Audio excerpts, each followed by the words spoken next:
No need to look any further, you chose the right station. You're now tuning in with Mr. Cowboy Nation for all your latest sport reports across the nation. So don't change your channel, you chose the right station. You're now tuning in with Mr. Cowboy Nation. So don't change your channel, you chose the right station. You're now tuning in with Mr. Cowboy Nation for all your latest sport reports across the nation. No need to look any further, you chose the right station. Ladies and gentlemen, I present to you Mr. Cowboy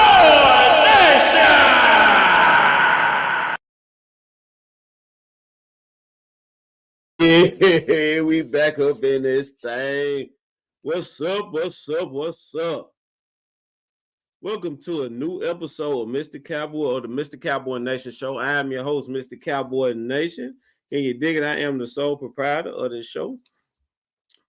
You know, you can hear me out financially right there. Can you dig it? You can also keep up with the show on our IG page, _ Mr. Cowboy Nation, _ the YouTube page, Mr. Cowboy Nation. So on the YouTube page of Mr. Cowboy Nation, the episodes of this show will be under the live section because all of these episodes are shot live, right? So when you searching it on the YouTube channel, go to the live section to find out the episodes of the Mr. Cowboy Nation Show. Also, the Facebook page, this page here, Jerome, Mr. Cowboy Nation McNeary. And we have a page, Let's Talk Football with Mr. Cowboy Nation. Any one of those platforms, I mean, you can, like, follow, and all that good stuff and keep up with the show. Can you dig it? So let me see, man, what I got going on. Who in this comment section? Let me know if the audio and everything good too, y'all, whoever I got in here. Yeah. So a lot has happened. A lot has happened in this wild card round, right? You know what I'm saying? So hold on, player. Is that who I think it is? Is that Petty P's music? Nah, they can't be Petty Pendergrass, man. They can't be Petty Pendergrass, man. Don't tell me y'all done brought Petty Pendergrass. Petty P.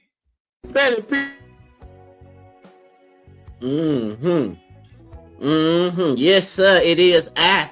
It is he, one me, Petty P. Can you dig it? Yes, sir, Petty Pendergrass. It's in the building. Yes, Lord. Yes, Lord. I'm back out of retirement.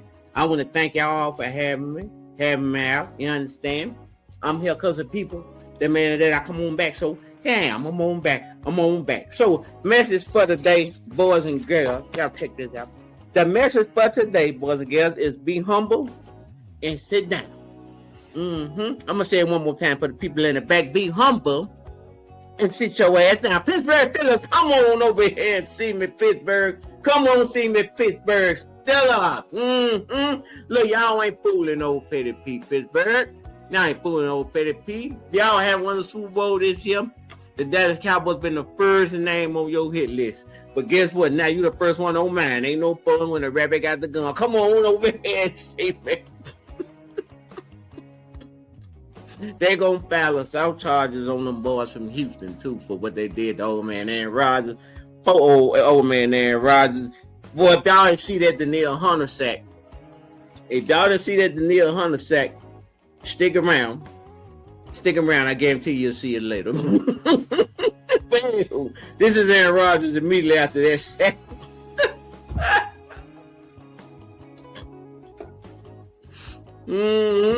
Well, Danielle Hunter hit him upside the head, knocked him out, and big old fat boy picked the ball up and ran it in for a touchdown. Just like that. Houston Texans up 1,000,006.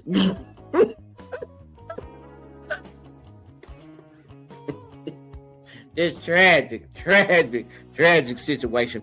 All right, well, again, the moral of the story, boys and girls, is be humble and sit down. One more time for the people in the back. Be humble and sit your ass down. Philly, come on over here, see me, Philly. Come see me, Philly. After your Eagle fans, you've been trolling me all year long, baby. Hopping up and down, trying to get some attention all year long. Now, guess what? You got my undivided attention now. Come on down here, see me. Philly, how the hell you lose to a team full of baggers with y'all sorry ass at home? You at home, for Pete's sake. You supposed to be the defending Super Bowl champion. We going back to back. We're able to go back to back. Go Birds, go Birds. And here comes the 49er B team. And come in your house and beat you on your boy. Y'all don't shut y'all sorry ass up and be humble. And sit down one more time for the people. Be humble and sit your ass down, Philly. See, Philly, y'all like that ugly girl that thinks she fine, Philly. That's y'all. You know, you walk around like you look like Halle Berry, but you really look like Shrek. Can you dig it? And and everybody around you that's trying to tell you, look, man, you might want to be humble. You might want to be a little more humble, but you're not as good as you think you are. You know, you're trash. Yeah. Philly, y'all are the paper champs. Y'all are the paper champs. How you defend the Super Bowl champion can't beat a bunch of bad girls at home? Just pathetic. Back to you, Cowboy Nation. And look, check your inbox, player. Oh, I got an invoice in there.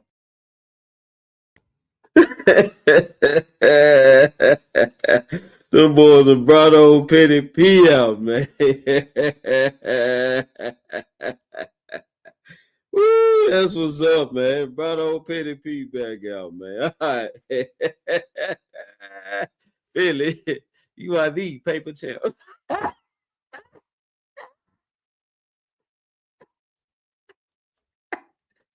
you defend the champs, man? Can't beat a bunch of bag ups at home, man. The first round. Oh my. Philly also garbage, bro. We were telling y'all were trash all year, man. All right, let's get into it, y'all. College playoffs. We got a national championship on our hands, right? So, Indiana, Miami. It's a lot of back and forth.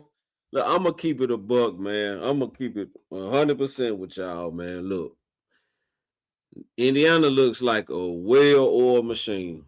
They do. And I ain't saying man got a chance. I'm not saying that at all. What I'm saying is Miami is a very physical team, but that's their only shot, man. And Miami they're gonna have to be more physical, but I don't know, man. I don't know, man. I promise I don't know. Indiana is so well coached. And a team that's well coached, man, they're not gonna make a lot of mistakes. They're not gonna beat themselves. It's just hard for me to pick against, pick. So I'm going with Indiana, bro. I don't think it's gonna be a landslide like it's been. I don't think they're gonna just run through Miami like they done everybody else. But give me an Indiana. I say this. I give them a 10-point. It'd be about a 10-point game. Better than 56. What they beat. Well, like 56 or something, just ridiculous. I don't think it'll be that bad, but I think Miami will keep it close because they are so physical, right? So, and yeah, Bain Jr. So Bain Jr. Look, is it me or the Bain Jr. kind of disappeared in the Ole Miss game? So, and this is my thing with physical D linemen, right? And that's why I wanted David Bailey. When I looked at both of them, I said, "Give me David Bailey," because David Bailey is faster. Like he can beat you with speed and power, right? So I'm gonna go with that versus just a straight power guy, because that power may not translate to the league. You know what I'm saying? You might not be able to bully these O linemen like you're bullying in these college O linemen. The pro O linemen, it may not work, right? So speed is speed. If you can run around in college O lineman, you probably can run around the pro one, right? So I'm gonna take the speed any day of the week. I think I'm cool on Bane. I think I'm more so that I'm really David Bailey now. You know what I'm saying? At 12. I'm taking David Bailey at 12 if we don't get hated on again, like what Carolina be doing. But yeah, I think they kind of answered the question for me. So I think that made me lean more towards I'm good with David Bailey at 12. Yep. Hey kid, how you doing, baby girl? Yeah, man. All right, NFL playoffs. We got some things to get into in these NFL playoffs.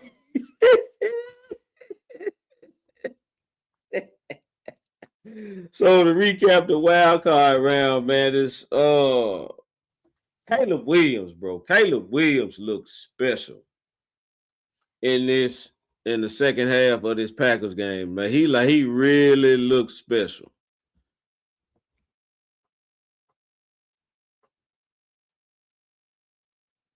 Hold on, what you saying now? They interested in Bane and Bailey. More so Bane. Yeah, I know. I heard I heard Bane a little high on the board. For real. That's what's up, man. I appreciate that. You can go and let your boy get that. I won't say nothing. I won't say nothing about that. But yeah, but Caleb Williams he looks special, dude. Like that throw on fourth down was big time, right? So Caleb Williams looks good. He looks really good. This Rams Bears matchup is going to be very interesting. I know coming into this, I was saying that the Rams are going to be dangerous. I don't know. I'm about to take back everything I said about the Rams because they're supposed to smoke Carolina. Like 8-19, you're supposed to smoke them. You had everybody back, right? Nah. You shouldn't have had that type of trouble, right? So, I don't know. I'm not trusting the Rams right now. So I think I'm gonna go. You know, yeah, I think I like Chicago in that matchup, but then San Fran, y'all been, San Fran. I really appreciate y'all. Let's talk about San Fran for a minute. Let's talk about the San Francisco 49ers for a minute, man. Because, yeah, we got some things to talk about. That. I guess I'll say the best for last. So, the San Francisco 49ers are fresh off they wild card victory of the Philadelphia Eagles, right? In the game where they lost George Kittle. Pearsall was already out. Fred Warner out. Bosa out. Everybody out. We just signed Eric Kendricks a month ago. He's starting. Like everybody's hurt. Right? Everybody's hurt. Third and fourth string guys. Right? And they going into Philly and gut it out and pull out a win, right? If that didn't win Shanahan Coach of the Year, I don't know what did. Right? So I say all that to say that the Eagles suck. Man,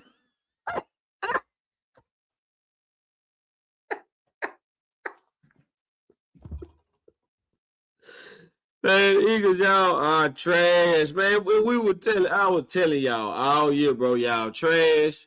Y'all really need to chill out.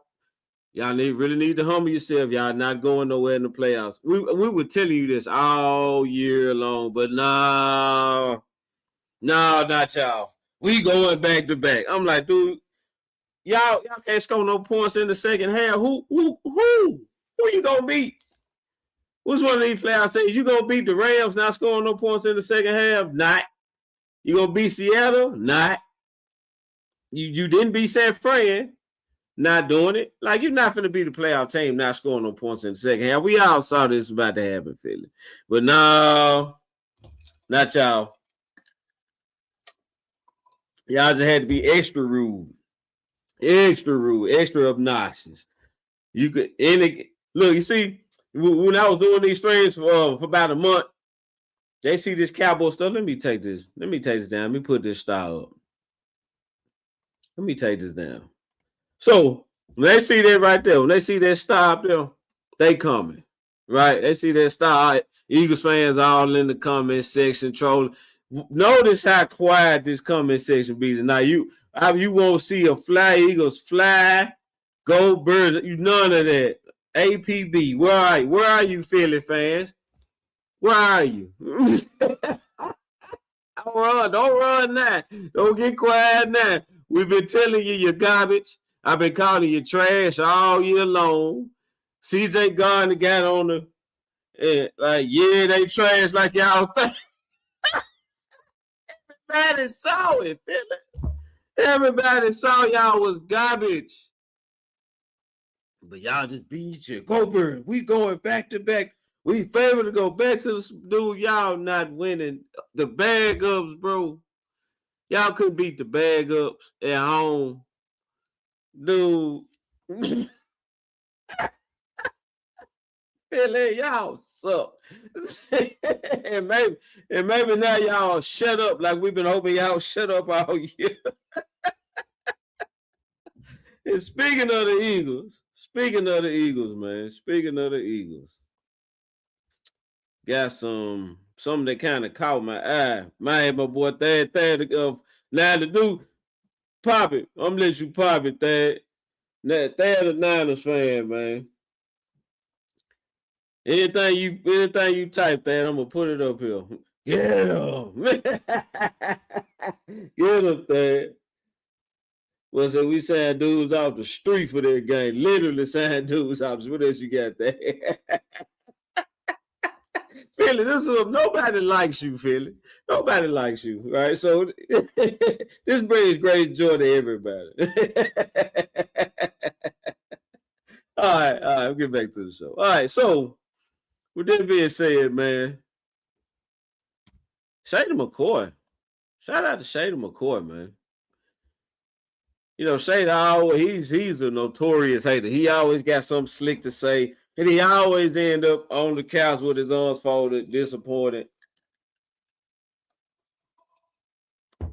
Right, but quick to say 30 years and Tip know how the Eagles are. 30 years. But look what he doing right now. I'm finna show you. Check this video out what Shady doing. But check out what he's saying, though. Check out what he's saying. All right. Oh. Jalen Hurts, I need you to be special. Make plays. You know, and then, I did a lot of digging, man. And I won't throw them under the bus here, but I know some people, right? And the problem is we can't do different exotic looks, different formations, different motions, because I'm hearing that he can't really do it. So when we get to a game like this where we got to have it, like we playing against the Niners, they're like their second unit. You know, I'm not disrespecting them because they played really, really well. But everything that we needed the Niners to do, they did. Brock Purdy played solid. He didn't play great. He gave us 2 turnovers, 2 bad ones. We got field position from bad, punts, different punts because of the wind. And we didn't capitalize on it at all. And I look at the quarterback, it's like, yo, how in the world, if we have all these special players, got a Hall of Fame type running back, Hall of Fame type wide receiver, top 3 dual wide receivers with AJ and Smitty, and then a really solid tight end with Dallas, and we can't move the ball? Yeah. Come on, we got solid pockets. And I think about it, it's like, yo, our quarterback, like sometimes he's too safe. And I'm not blaming him, but when I watch the game, I can't only talk about it. Like last year, it was easy because the defense played well and we ran the ball over everybody. It was holes as big as Care Bear, his body. So it was big holes everywhere. But now when the holes are not there, we need to throw the ball. We can't. And I'm gonna say this about Shady. Much respect. And that's the thing, because as a fan, we all talk trash and all this. But when it's time to get the smoke, bro, don't dug it, man. Come on, get this work. Come on down here, get this work. Because I see what I got back there. I don't have the option of running and hiding. They come find me. They come find us. You know what I'm saying? So come get this work. Come get this work when it's time to eat crow. You know what I'm saying? But he didn't say something about Jalen Hurts I want to park it. He said that he heard that they can't really do the exotic stuff, the complex stuff, because Jalen can't run it. And what we've been calling Jalen Hurts? What we've been calling Jalen Hurts, man? A running back impersonating the quarterback. That's what we've been calling him.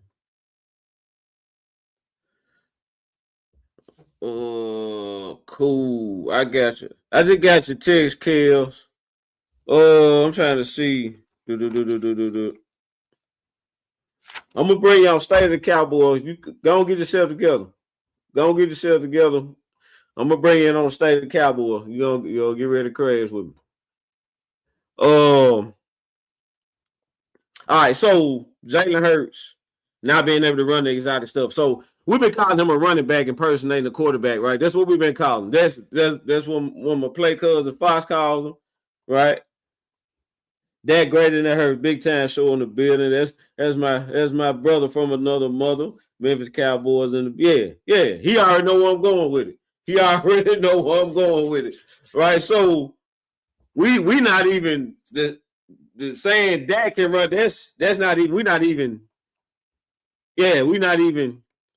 That's a scientific fact at this point. The way that Dak played this season, Dak sees the field very well, right? So we're not even having that conversation about that. But for this to come out about Jalen Hurts, right? And you Eagles fans swerving down Jalen Hurts better than Dak, and we keep telling y'all he's not. He can't hold Dak jockstrap, right? Even though we split with the Eagles this year, Dak looked like the better QB in both games.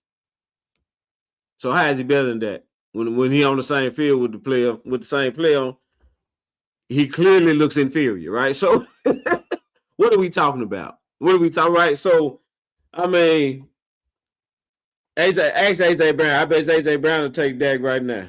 Not even close. Not even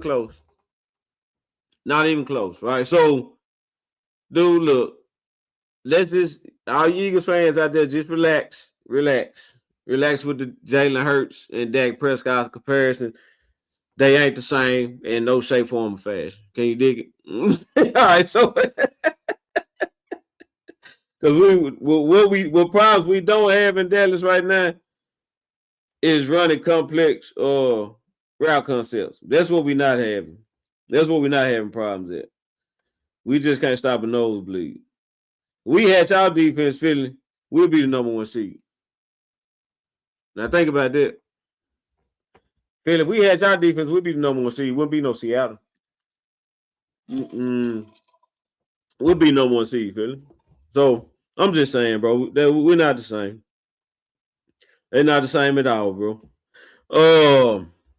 AFC playoff picture. Let me go slide over to the AFC playoff picture right quick. Philly, y'all suck. Every chance I get. Every chance I get, Philly. Yeah. So the AFC playoff picture goes a little something like this right here. So, look, man, Houston. Oh, my God, dude. This is a generational defense, bro. To see the way that front gets in front of it, it reminds me a lot of when Von Miller and Ware was at Denver, bro. That's slicker that remind me of, but that secondary is so tight. The secondary airtight, bro. Like, you ain't getting nothing past them on the back end. And when the boy, what's the boy number 5, Petrie?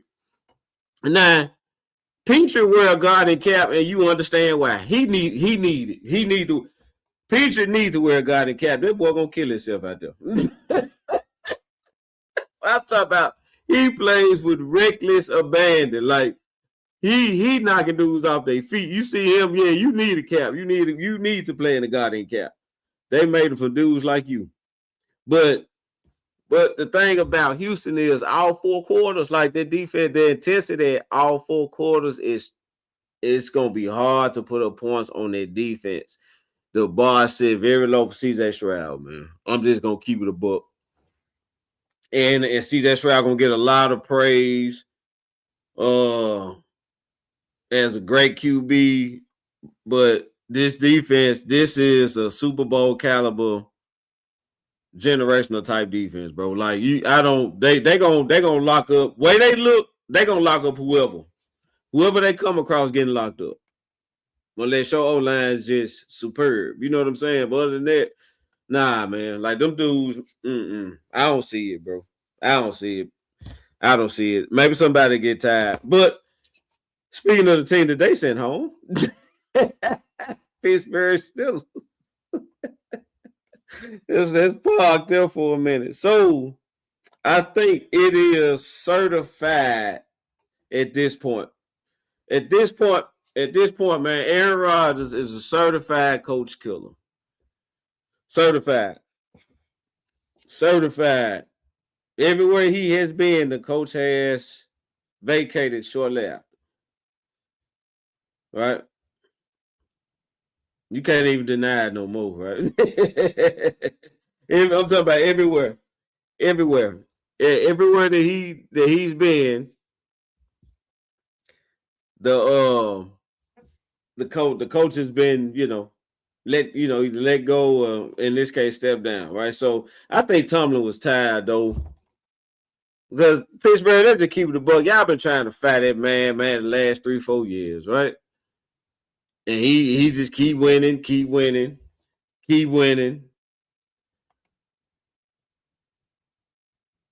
The whole state of Pennsylvania, right?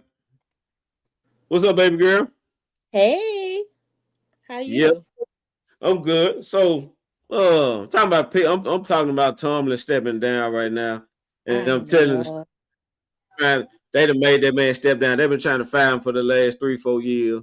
Yeah, but what a lot of people fail to realize is that one thing I do admire about the Steelers is that they believe in longevity.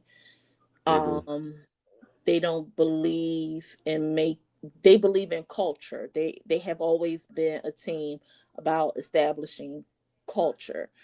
They don't make rash, hasty decisions, which is why you only seen Pittsburgh, since it's the totality of the team. They only had 3 coaches. And each coaches served 2 decades or more.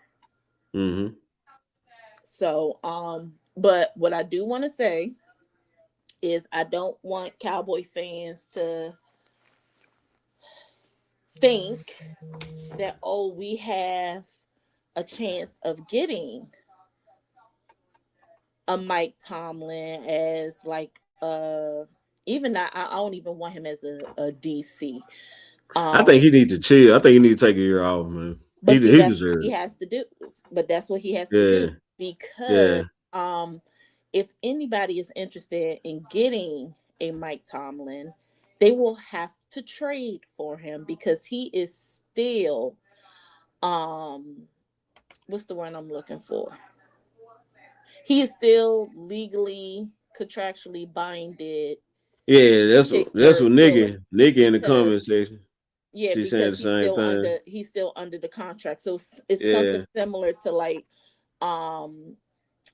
Sean Payton when Nikki, what you doing?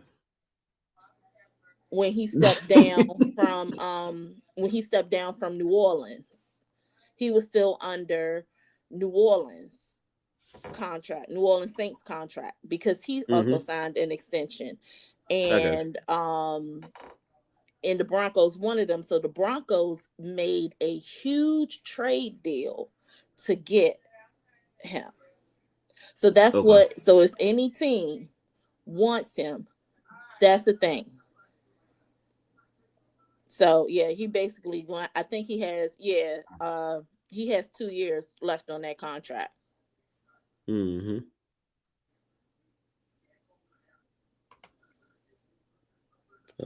what it do, man. All right, hey, y'all want to see something?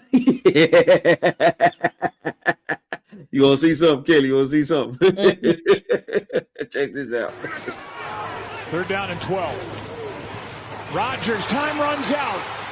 Ball is out. It's picked up by the Texans and Sheldon Rankins, and he is in for a touchdown.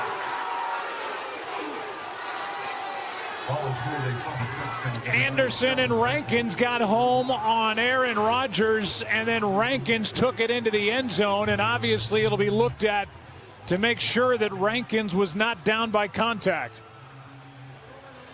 Is a fumble recovered by Houston and run back for a touchdown. Well, you've got the pressure off the edge with Will Anderson, and then Rankins comes here, and he goes right through left guard Sayamalu. I mean, this is a two-man rush on that left side, and both guys get home. In a close ball game, the defense, as you would expect, comes up with the huge play. And it is a touchdown. He never went down. Rankins picked it up while he was standing up. I watched that. He is a good, solid 305 pounds.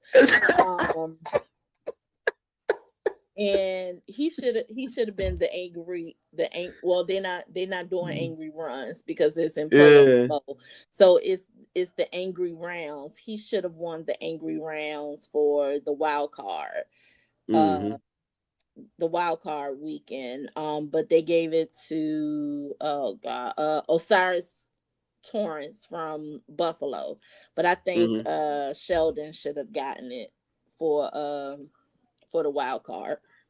Matt, so I guess I know the last thing you saw was how Aaron Rodgers did hits Aaron Rodgers took, right?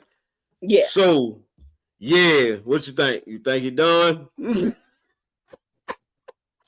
I think Aaron finna go into the crib, man. I don't. But you know what?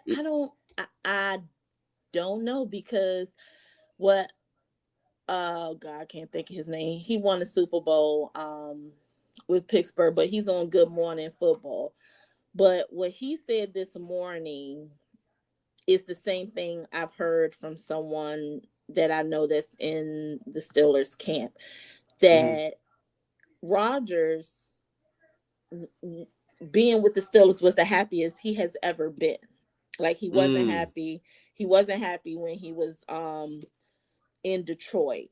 And then the players,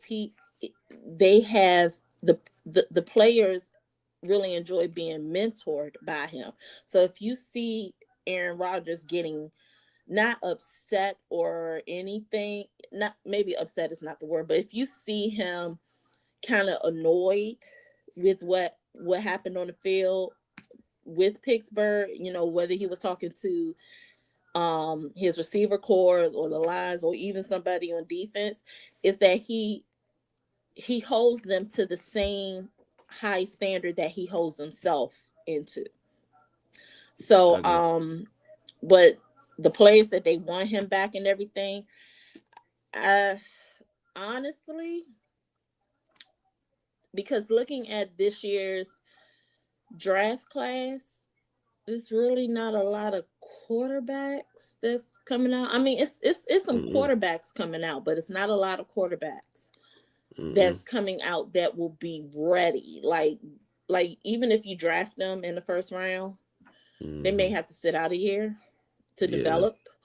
But like I keep saying, I'm telling people, 2027, that's where a lot of the draft, everybody and their mama is coming out, and it's definitely going to be a lot of quarterbacks in that draft, and you see a lot of people are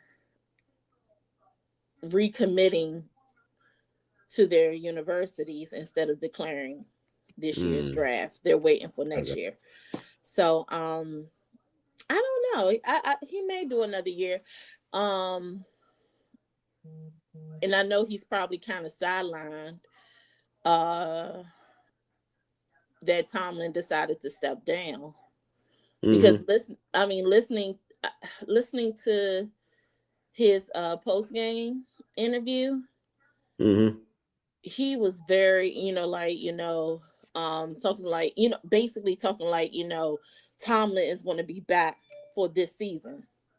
She said, let me send her the link. So that Nikki. She got the link. I don't. Well, she's texting me on her other phone. Okay, guys, I guess. She takes you on the bad phone, huh? Yeah. Big time. You want to crash? You can crash too, man. But yeah, so Josh Allen watch. You know, I've been on Josh Allen watch in the AFC playoffs because why ain't you in the Super Bowl and Joe Burrow out and Patrick Mahomes out and who else? Lamar Jackson out. So why aren't you in the AFC? Well, why aren't you in the Super Bowl? Because you know it really was Patrick Mahomes was the only thing that was keeping you out. But I'm looking at these defenses, though. You got Houston, you got New England, and you got Denver left. Oh my God. Mm-hmm.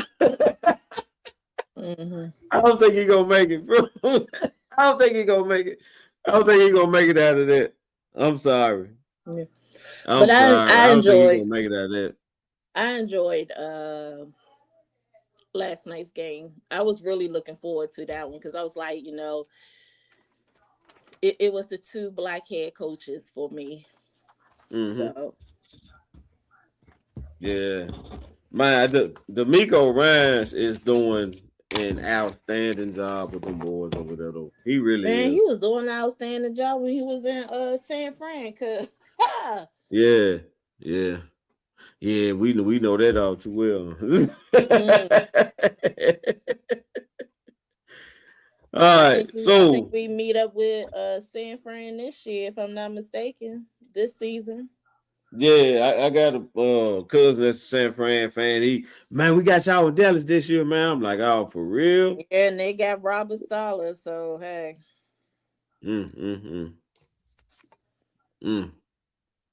Yeah, but they doing an awesome job though with all the injuries. But I think the road gonna come to an end. Cause Seattle not the team to be playing or banged up. All right, so let me ask you this. The D coordinator search. I got some things that kind of stood out, but I wanna know what you heard, what you got going on. Okay. Let me pull up the list. Hold on. So I do know that yesterday was Monday, right? Mm-hmm. So they had the virtual interview with Aaron Whitecotton. Okay. Today they had that's Nikki's text thread. Oh, good. My bad, sweetheart. My bad. So how long you ain't been back there too long, have you? Nah, Okay. I would have said something. And today they had Zachary Orr and Jonathan Gannon. Yeah, so I heard Gannon got an interview. And he said they did the virtual one with White Cotton yesterday. Yeah. All right, so I think White Cotton got a real shot. If not this go round, like if whoever they bring in, if he don't quite work out, I think White Cotton will probably take it. Depending on what the D line is flying around and looking good. I think it's an echo. Sound like a truck backing up. That's somebody's phone vibrating. Yeah. Oh. So some of the questions that I know that was kind of asked was by all the candidates, like what is your style preference? Like, do you prefer 4-3, a 3-4, or 5-2?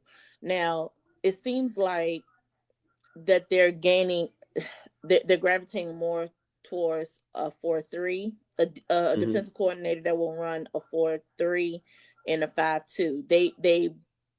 They heavily preference the 5-2.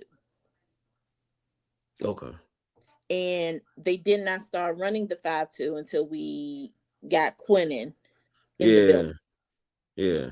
There was a little and I was talking to Big Time about this earlier. There, let's just say there was a philosophical, intellectual conversation instead of saying like a disagreement. It was basically a disagreement.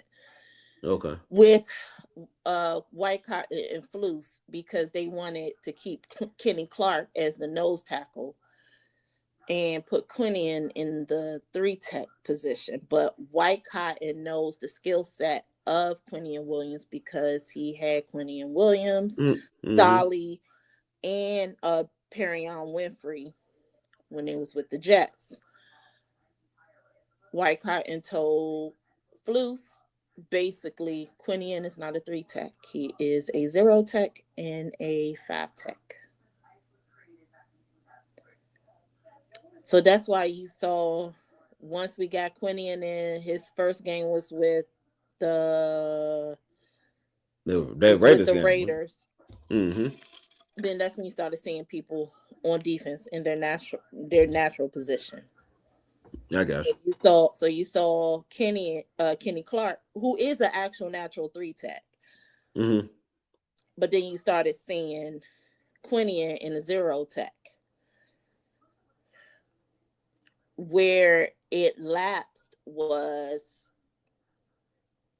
Aaron Whitecotton was designing schemes with God, I can't think of the passing game coordinator right now. Black dude. Is it Overstreet? I have no idea. I'm telling you, name slipping right now. Yeah. But they were designing schemes on Quinion's skill set, which is a 0 and a 5-tech. Who's changed all that?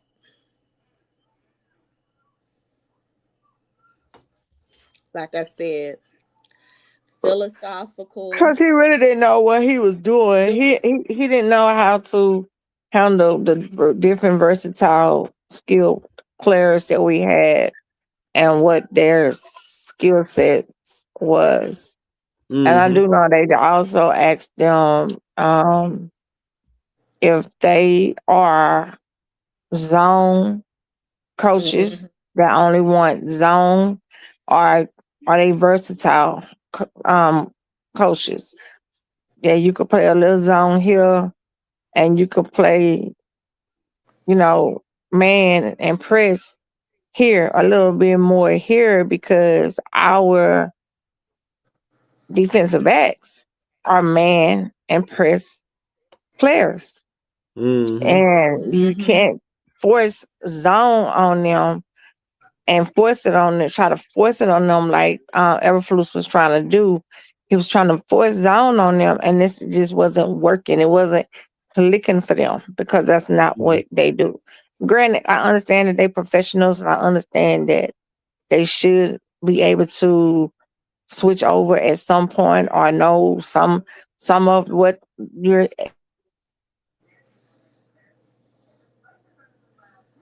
That's not who they were, and that's where the biggest issue came in at. And then Deron Bland had surgery today again on the same foot. Yeah, this is his second surgery on the same foot within 2 weeks. Yeah, so I don't know if it's rehabbing. I don't know if it's not properly training or properly rehabbing. Or was he rushed back? Did he come back sooner than what he was supposed to? Because we were looking so bad on defense that Jerry, was just looking for an answer, trying to find an answer. So basically, I think they ran him back. Yeah, I just think he came back too soon. I don't think he was ready. I don't think he was ready to come back. I think he'll be okay this year, but I do know their main goal. He didn't look like himself. And he always looked like he was uncomfortable running in a slot. Yeah, and so the plan is to move him back to the slot. That's what the plan is. The plan is to move him back to the slot, grab a DB out the draft, which from what I'm hearing, that's what they want to make as their very first choice as a DB. Really? Mm-hmm. But That's what. I'm still not putting anything past Jerry But because I don't trust Jerry. But he might go offensive line. But their main goal that they want to grab a DB for first, for their first choice. It also has been said that Jerry wouldn't mind moving up a tad bit, but if Caleb Downs is still there when it's our turn to pick, or Ruben Banks is there and it's our turn to pick, that's the two he going for. Okay. So from the projection that I saw, Caleb is going to be in the top 15. Yeah, he'll be there. I don't think Banks will. Yeah, I don't think Bane will make it, but I think Caleb will be there. But I think Caleb will be there. I don't think Banks will. But it's the fact that we have two high first round draft picks in the first round that we can actually really, really get an impact player that's ready to come in and play. So I just don't want Jerry to screw it up because we know his ego will get in the way, and that's what that's what he'll do. But it looks like he listening a little bit. He do it, because it was Shotty that said, "We're not waiting 2 weeks. There's no need to wait 2 weeks. I seen all I needed to see with Everflus in a season. Nothing changed. They only got worse. I want to cut ties now." So that would have been for Shotty doing that and stepping up and not being scared to step up to Jerry and telling him that we'll still be sitting over here with Everflus thinking he's staying. Because Jerry said he needs 2 weeks. What you need 2 weeks for? Right. For he what? showed you 17. He showed you 17 weeks. Then he can't. He ain't that. He not it. He not it. I'm like, nah. It's clear that he not it. So this is so to piggyback to what Nikki just said, with the questions that have been asked that we know of, that we're basically spilling, it seems like to me when it comes to a defensive coordinator, it looks like it's going to be either Zach Orr, more so Durante Jones, maybe White. I heard he interviewed pretty good. Yeah. Yeah, he did. Yeah, they said his interview was good. So between those three, Durante Jones, Aaron Whitecotton, and Zach Orr, if Jerry decides to move up, because this is one thing people have to realize when it comes to the draft. When draft capital and draft equity is very important when it comes to drafting. Right now, we have both. We have draft capital and we have draft equity. Each team needs $15 million of draft cap. And that's to draft your rookies. Not sometimes your undrafted free agent rookies, but more so in the draft, you need $15 million of draft cap. We will have that once the money for this year's salary cap has been released and it's been divided between all 32 teams. Because right now, if you see it sitting in the red for like a -30 or -40, that's really the contracts that are getting ready to expire this year. I know Terrence Steele is one of them. And Nikki, you could drop the other ones that's coming off. They have moved the remaining money for the 2025 season into the dead cap space. So we basically have like $24 million of salary cap left over that's going to roll over into the 2026 season. So we're looking at close to what am I in you can math me, Nikki. We're talking about close to 95 million, right? Yeah. And that's not even including the money from the restructuring clause on Dak and CeeDee Lambs, right? This is just so wow. So Dak and CD still having restructuring, and you talking about 90 million in cap space? If we do not touch that restructuring the money on the restructuring clause that's built into Dak and Lamb's contract, just with the money that we're getting from the league and the money that's being rolled over, we're looking at 95 million. That's just a ballpark figure. Wow, that's crazy. So they can create more if they want to restructure Dak and CD, right? And we're talking about 100 million. Yeah, if they, you know what I'm saying? You're talking about 100 million. No. Yeah, they restructure them.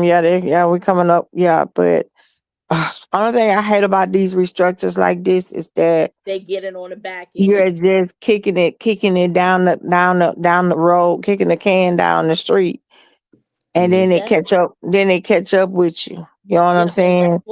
That's what Howard Roseman is doing with a lot of the contracts. So that's the only thing I kind of like, but I understand. But for me, I just feel like get Pickens paid. Get get Pickens paid. Do what you're gonna do with Pickens. That's the main money right there that you gotta keep in mind for is is Pickens.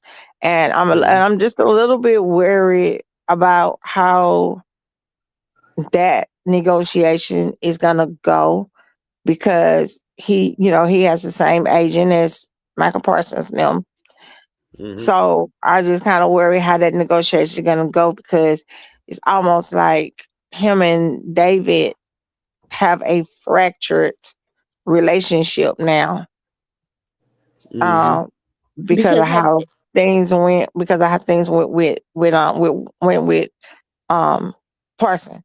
I just think him and David have a fractured relationship, But if you listen to since he's been on the team, if you listen from the early interviews until now, he was more so guarded than anything because of and just like what Nikki said, he also had a fractured relationship with the coaches at Picks, with the Steelers. So he just came in, was like, I'm gonna be guarded, almost just like with women in relationships. I'm gonna be guarded. I'm not going to put my all in because I don't want to end up falling in love and then I get heartbroken at the end. But then when he came into the Cowboys organization, it started to grow on him. And then you started seeing his language change, like how much he's enjoying being at the Star, and so much stuff he has learned, being at the Star, and not only at the Star, but just around certain people. And he learned how to budget his money a little bit better. And he learned how to do this and he learned how to do that. So it seems like he's ready. He said, I want to stay here and and then that's where it comes with what Nikki said. Mulligata is not liking that. So he's trying to create a friction. To me, it seems like he's trying to create another friction between Pickens and the Cowboys. Yeah. But the one thing I say, people say what they want to say about Jerry. Actually, I posted about this earlier today. People say the thing they say about Jerry, Of course, the first thing they want to reflect to is that old ass picture from him being a teenager, you know, at school or whatever. But I gotta tell everybody, I was never mad about that picture when I seen it. I think we discussed it on the show. I was never mad about the picture because for me, I understood that those were the days that he grew up in. Those were the times that he was raised in. And that's what it was. It was segregation. So like I can't get mad at him because he 13 years old, 14 years old, standing up, looking at a crowd, trying to see what's going on, and he on his side, like they say, on his side of the line. You know what I'm saying? And he never, but the one or the two times that I met Jerry, I never got from him that he did not like black people. That's just not what he did. That's not what I got from it. But when, what people fail to realize, every player that Jerry signed big money to, and that's Dak, that's Lamb, that's Dez, some of the older ones, he have each one of them come to his house. He sit down with them. He tell them, this how you spend your money. You don't do this. You don't do this. You don't do that. You don't do this. Do these things I'm telling you, and you'll never be one of them sitting on ESPN E60 saying how you burnt up all your money.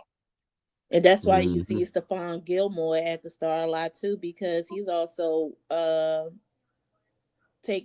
money management, financial desk.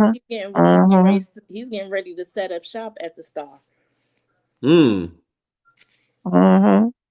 people think that players leave on bad terms with Jerry. People think that a lot of the players don't be like, oh, I'm gone. I don't mess with him no more. But he has a different relationship with all of his players. Yep. He has a different relationship with all of his players. He have a different relationship with coaches, coordinators, and I mean, and listen, I'm not no race. I'm not by no means saying that Jerry have not ever done some things wrong. And he have not ever not done some things that he could have done better and he could have done differently.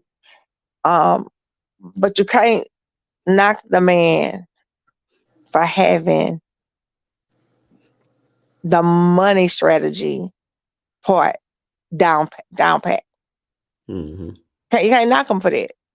Yeah. You just can't knock him for that. People be like, oh, stop shopping, stop buying clothes, stop buying this. That ain't gonna stop nothing. That ain't gonna stop nothing with him at all. That is not gonna affect Jerry. That's not gonna affect Jerry.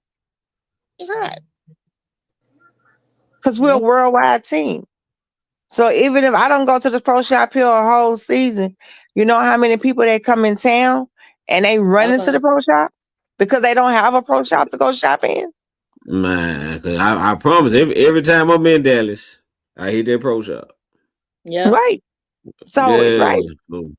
You hear people in there saying, I put $1,500 aside just so I could come shop.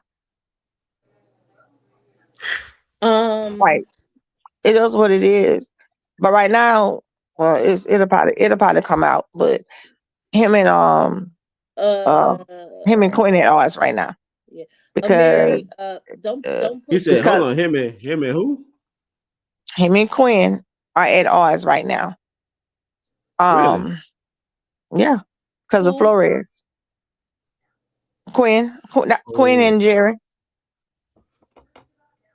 Yeah. You know Dan Quinn or Quinny N?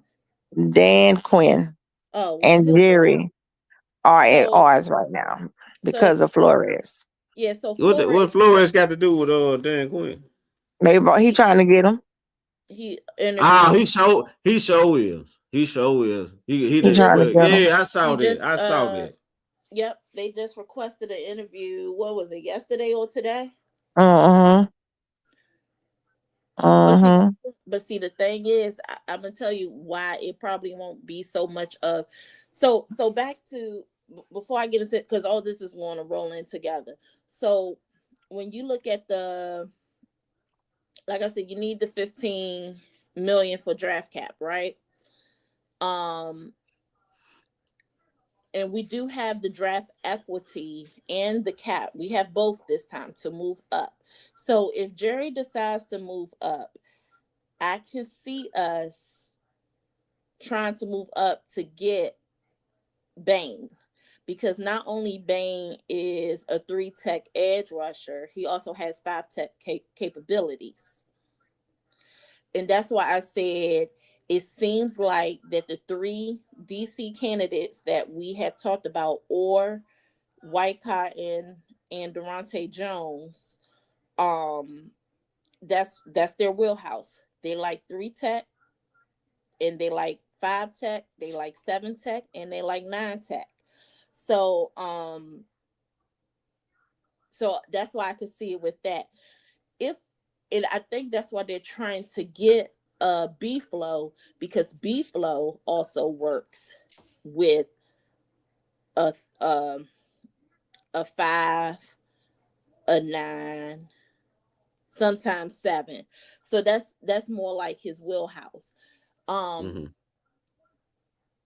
only thing, and I know what Quinn is trying to do, he's basically trying to get everything that what the Cowboys are looking at, but the only thing he's starting to get on my nerves, man. And the only thing that is kind of concerning is Dan Quinn likes man press. He's not a big fan of zone. B-Flow is more of a zone, even though he will play a little bit of man press, but he is predominantly zone. Yeah, I don't see how that's going to work. And then when you look at, because I live in DC, in the DC area. I'm from the DC area. They basically play man. That is a predominantly man defense. So that's going to be the same issue like what we had with Flus. You're gonna bring a predominantly zone DC in with a entire room that is man. But the only difference is B-Flow knows how to adapt and adjust. That's where that's the difference between them. Yeah. But yeah, not that, because he tried to steal Tyler Smith from us in the draft. Uh-huh. I'm like, this dude here, man. Yep, he sure did. He sure did. Yep. I think Quinn. I think Quinn was. I mean, I think Quinn was a great. He was a good coordinator. When he first came, but I think when he lost players with certain capabilities, he didn't know how to coach the other ones up. Right. And like I look at D'Amico Ryan in Houston and how he got this defense playing lights out. Lights out. Lights out. Like if CJ Stroud don't do nothing, when that defense click and it's like they flip a switch. And when they flip that switch, it's over. It's over for you. But then one of his defensive during training camp, didn't one of his defensive players knocked CJ Stroud's head off of a swivel and he ended up in a concussion protocol? And then we got, and I just, the only thing upsets me is that I look at players that we had, but we didn't have coaches that knew how to get the best out of them. You know what I'm saying? Like Rankins. We had Rankins. He over there in Houston beasting. You know what I'm saying? He over there. He over there in Houston just beast. Nashawn Wright. You know, Nashawn Wright. He in Chicago playing. You know, playing well because Al Harris coached him up. You know, and that's the only thing I get upset with is that we have players. We don't. We get. I don't know. We always end up with coaches in some form or fashion that don't know how to coach their players up because coaching does a lot. Coaching means a lot. Coaching does a lot. You know, and people quick to say, "Oh, well, it ain't the coach's fault because they're not the ones on the field making the mistakes. They're not the ones they're not on the field making the mistakes, but they the ones that's supposed to be having them ready to be on the field. Supposed to be You know, prepared. in the first place. So yeah, that's the only thing that I get upset about or whatever. And then I know I'm gonna let y'all finish out other stuff, but I just need Jerry to stop being petty though. Quit texting them damn boys, telling them to keep your name out of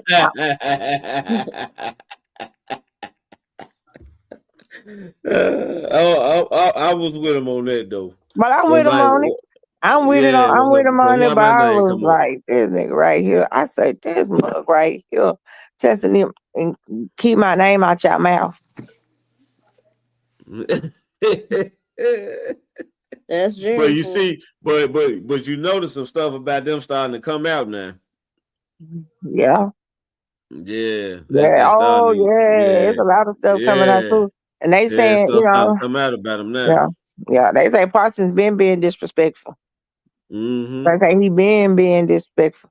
And you know, everybody got mad at DeMarcus Lawrence when some comments he made. See, some people was mad at him. But I was hot. I was so hot. But now I reflect back to one statement he said, and I actually see it.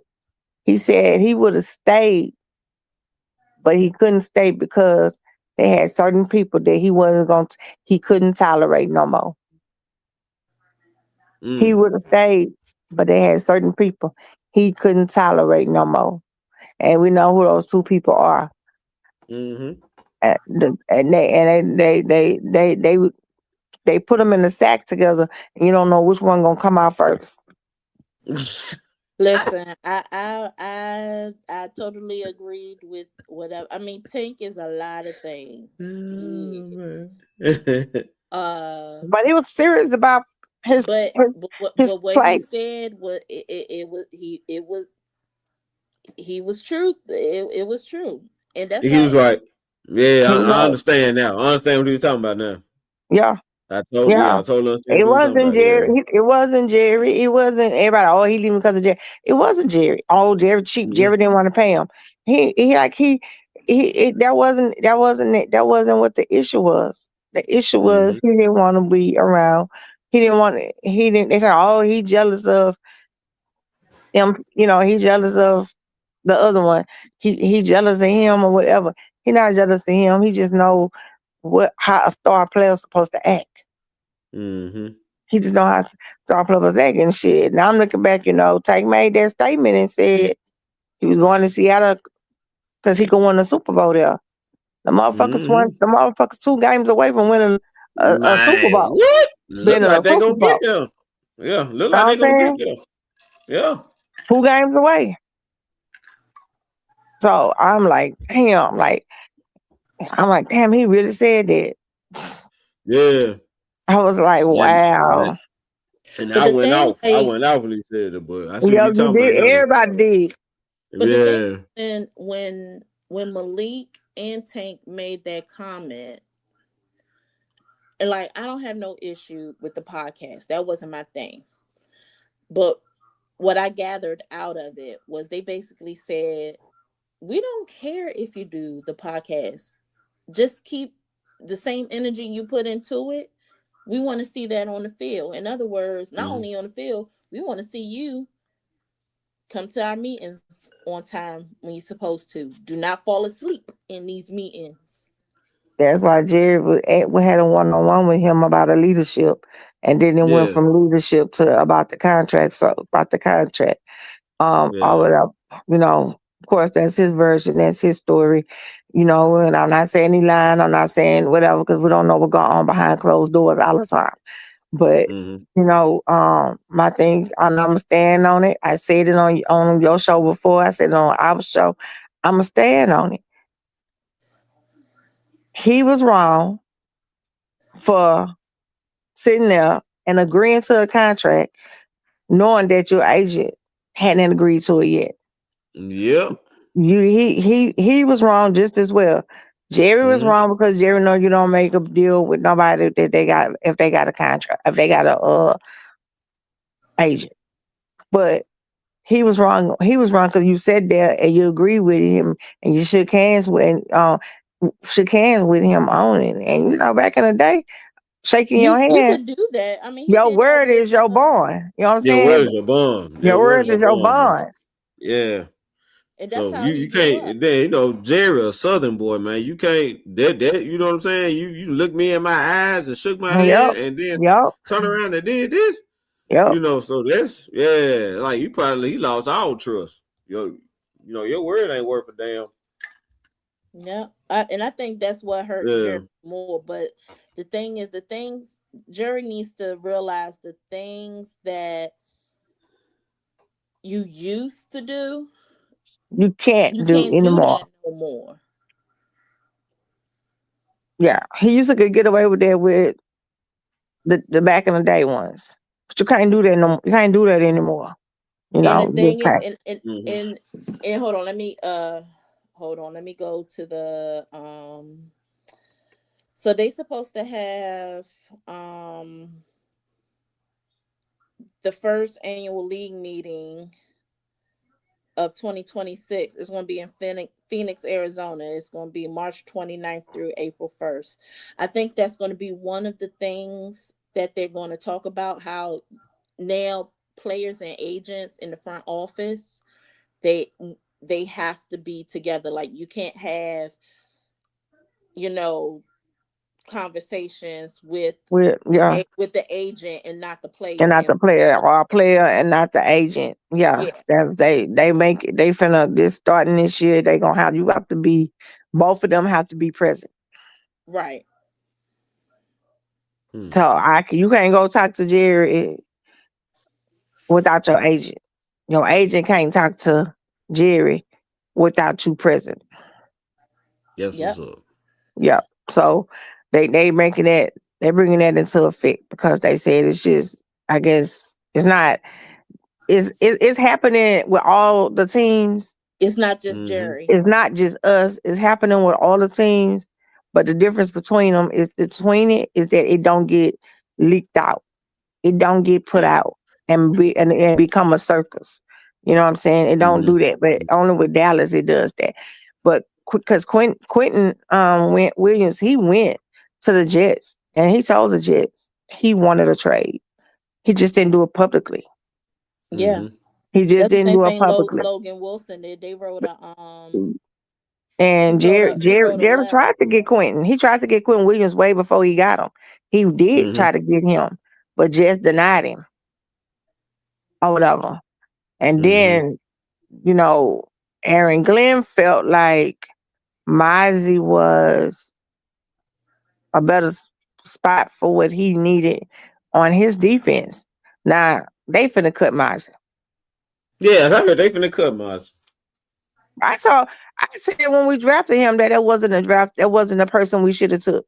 I said we reached. We reached. I said it was never nothing about Mizey to me, even in college. When the niggas, oh shit, I'm back. When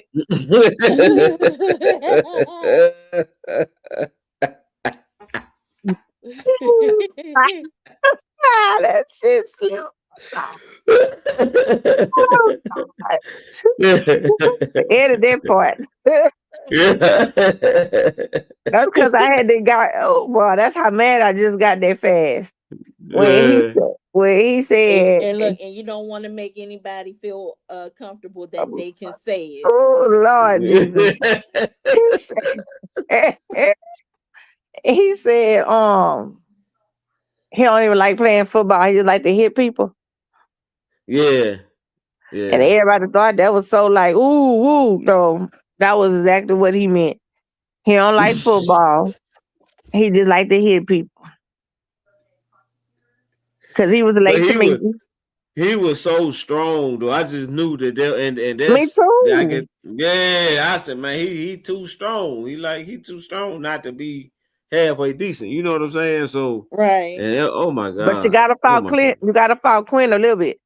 Quinn made that boy lose all that weight.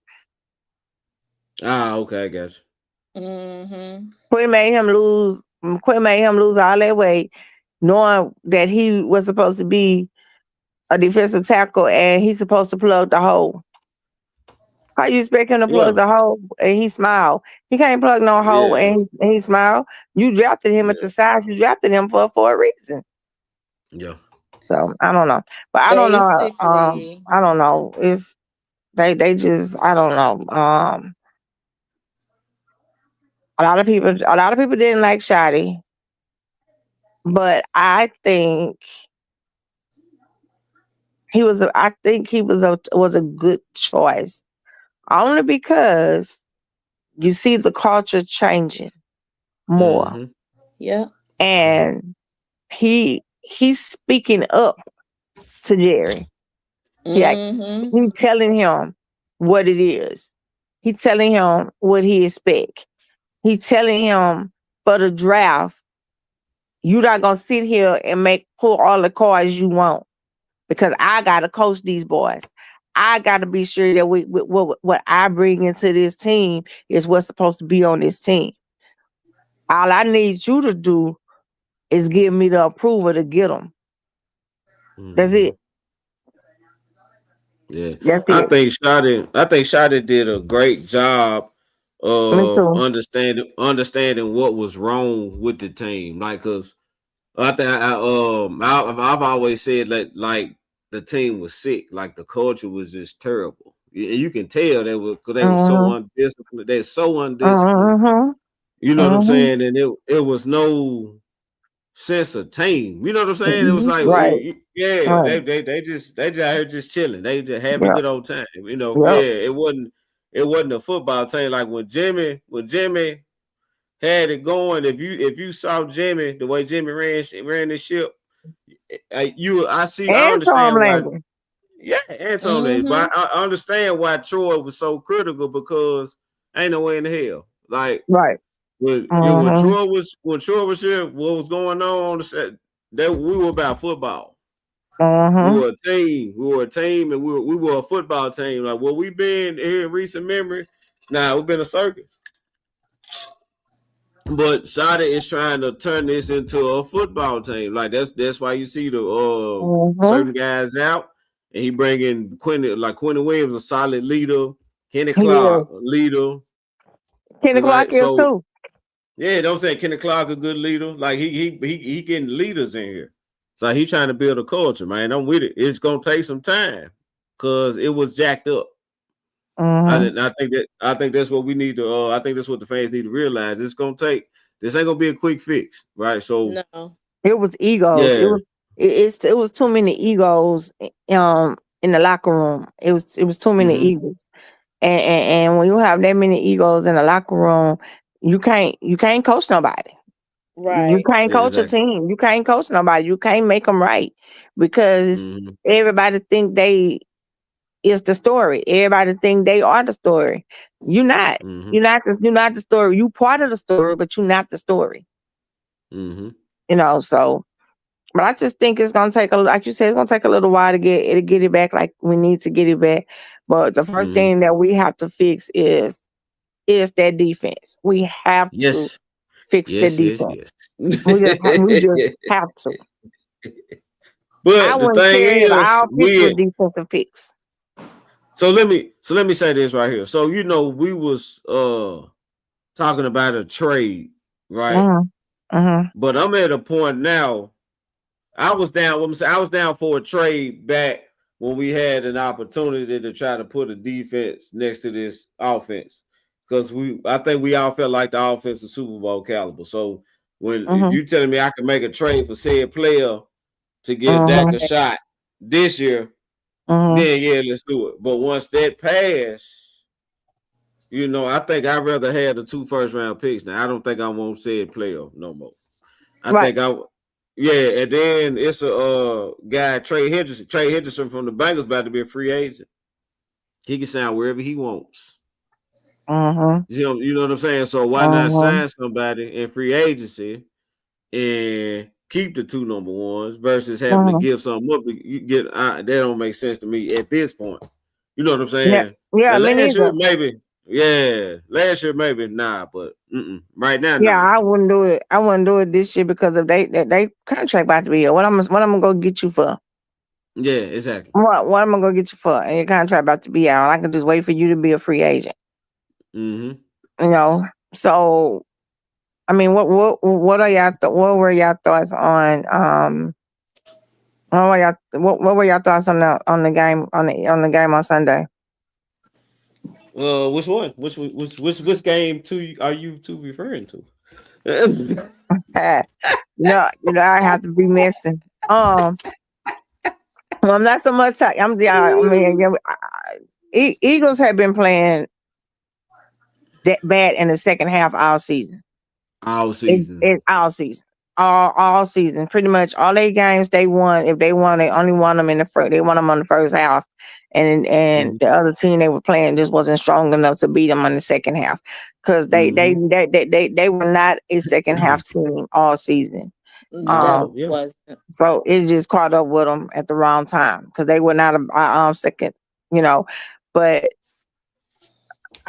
how would you take one? Let's just use, I don't know.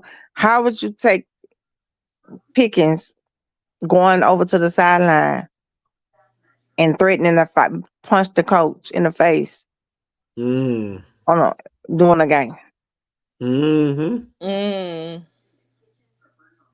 So that tells me that tells me that is completely no more respect for that person. You and that person don't have no more respect for each other. Basically. That's crazy. That was Sirianni, he strikes me as a butthole though. He arrogant. Yeah. He arrogant. I can definitely see how he'll rub somebody the wrong way. You know what I'm saying? Yeah. He arrogant. He's very arrogant. But I was just like, I know I'm not seeing this. Like I know I'm not seeing a player and a coach about to fight on the sideline. But as for me, AJ Brown though, you do it all that hooping and hollering because you weren't getting the ball. Now they trying to make sure they get the ball to you to keep you satisfied, and you drop 3 critical passes. Hello. And on top of that, when they started getting you the ball, they started losing. It's like that 3-game losing streak that went on. AJ Brown went off in them 3. Yep. It was the happiest dude post game. I'm talking about interviewing Ed grinning ear to ear. And just lost. So I know we gotta have the Justin Herbert topic. We gotta have the Justin Herbert talk. It's time to bring it to the round table. Look, Herbert, they just fired their OC. Yeah, they did. They got Greg Roman. Yeah. Yeah. Herbert gained a lot of respect from me this year playing hurt. Right. Yeah, playing hurt. Do I think he's a little overrated? Yeah, I think he's a little overrated. I think they putting the crown on him a little soon. Now I see why though, because he shows you flashes that you can see the talent, but I wouldn't. I wouldn't put him. I wouldn't put him in a category with a Mahomes or nothing like that. You know what I'm saying? Right. Yeah, but how do you think our fan base would have acted? How do you think our fan base would have acted if that was that? I hear Dak would have got crucified. Yeah. You talking about these emotional, irrational? Yeah. Dak would have got crucified. Yeah, that would have got crucified, man. Yeah, But and I mean, and I understood that Herbert didn't have a line. You know, he didn't have his right tackle, or he didn't have his left tackle. I yeah, understood that, and that he was running for his life the whole game, basically, yeah. or whatever. So I did give him credit on that. And then like I said, like you said, he was out there playing with one hand, basically, but he never once said, "I'm not gonna play." You know what I'm saying? And Yeah. he took a beating on He Sunday took a night. I beat. mean, he took a They beating roughed on him up, Sunday man. night. They roughed him up. Yeah. Yeah, they roughed him up pretty good. I was like, man, I'm like, it's like every other play he getting up off the ground. Right. Yeah. So how do I was y'all like, think the woo-wee. Patriots gonna fare with the Texans this weekend with both of these defenses? Woo-wee. Ooh.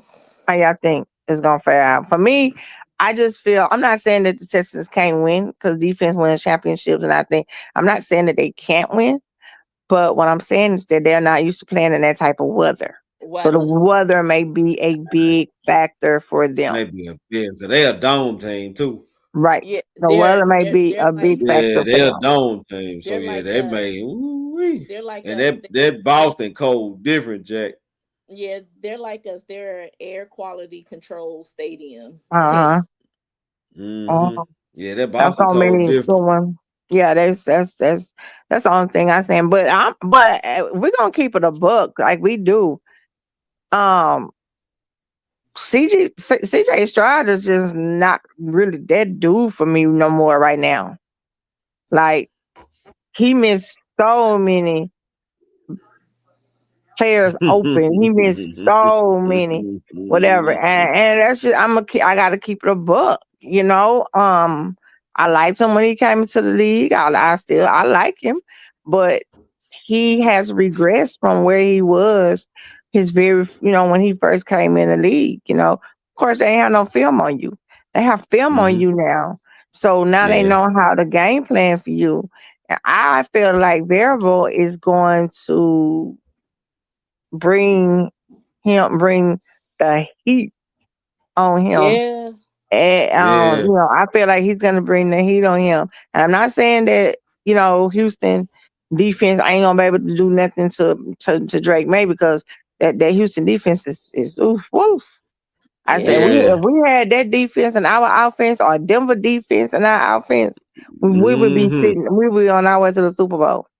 Yep. Yeah, that's why I told the Philly fans earlier in the show. I said, well, if we had y'all defense, we'd be number one seed. Yep. If we had But Philly defense, It's we'd be number one seed. and it's going to be Easy. a good. It's really going to be a good. It's going to be a good game because Vrabel has a good offense. mm-hmm, Has got a good defense. mm-hmm. Mhm. They have a balance. Yeah, it's going to be a They good game. have a balance, but CJ Stroud got to score. You can't score. You can't score. You ain't gonna be able to score 10 points with everybody you play, and y'all still take the lead, having the lead 10-6 all the way in the fourth quarter with a better Mhm. with a better team. Yeah. It was, and for me, it wasn't. He didn't win the game. For me, The Right. defense won the defense took game. that game over. Yeah, Yeah, defense I took made a that game comment over. earlier. I said the bar is real low for CJ Stroud, man, because of that defense. Right, Like, because right. he had some horrible turnovers in that game. He did. Yep. He had And some that's horrible how turnovers it in that game. was with Philly last year when they won the Super Bowl. They had the Mm-hmm. best D line in the league. And O So line. And O line. And O line. And so it's just crazy kind of how Philly fans coming for Jalen. Yeah. How they coming for him. And I'm like, y'all coming for him, but last year he was the best man on earth. He was the only y'all act like he was the only Mm-hmm. man walking earth. Mm-hmm. Not now how fast y'all done turned on him or whatever, when it's not even really all his fault. Like he don't have the line that he had. He don't have that, he got two main people out on this line. Then defense just ain't been what they supposed to be in the second half. Mm-hmm. Right. Right, but did you hear Shady? Did you hear what Shady said? Shady said he did some digging, I and can't take Shady he seriously. and he said that they, he heard that they couldn't really do them exotic looks and complex route combinations on offense because Jalen can't run them. Oh.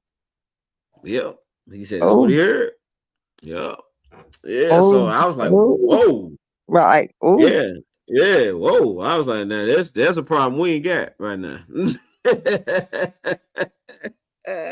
Yeah, I QB pretty much up on that, but it just they were so quick to say he better than Dak. I'm like, dude, he can't hold Dak jockstrap, dude. And with this coming out, I think that debate over with. We can Right. go ahead and we Ooh, can kill that. that's hard. Look, that's hard That's to rough, hear.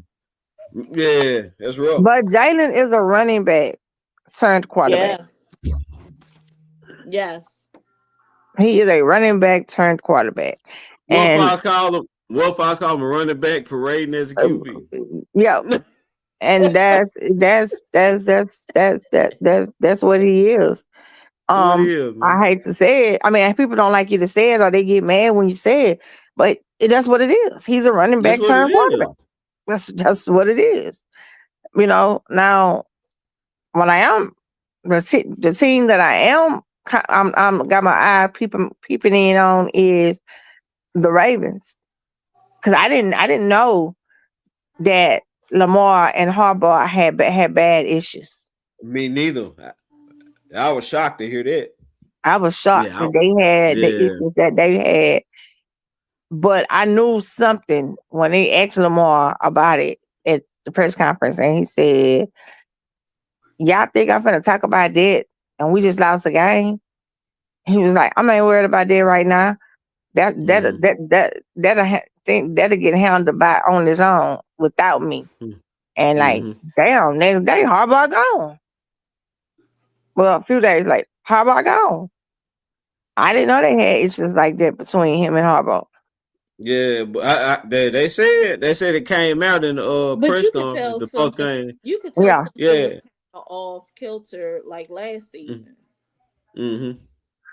Yeah, they said they asked him, did he want Harbaugh back? He wouldn't answer. He didn't say he didn't answer. But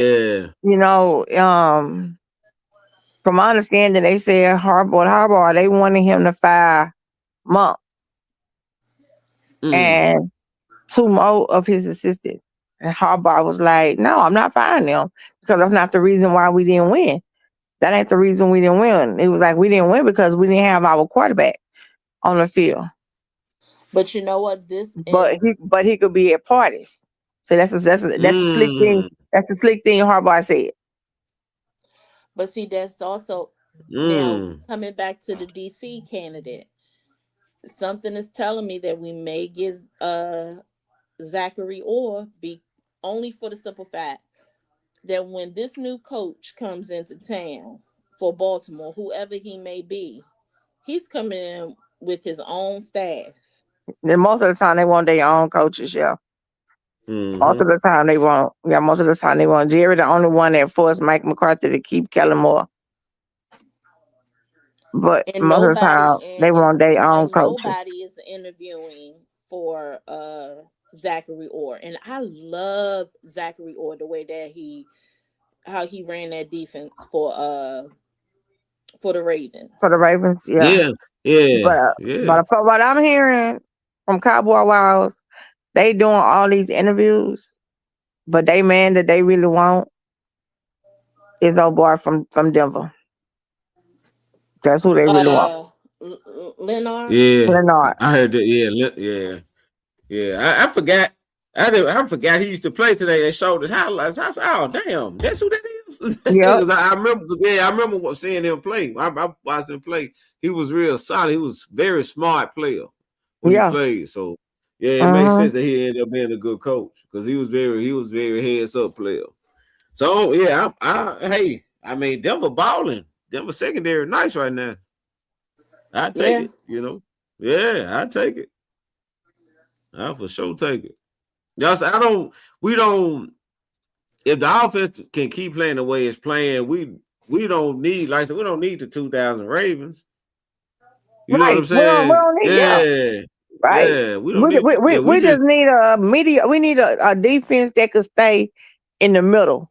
If you could stay in the pack and stay in the middle, and you could be a top maybe 15, maybe the top 15, whatever defense, and with the offense we got, we can make it. We can survive.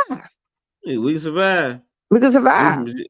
But there was If you no can way get a turnover, there was no way in hell we was gonna survive. Even though we would have made it to the playoff, our ass would have got blown we out got and bounced out the first game, and we'll be sitting right back on the sofa.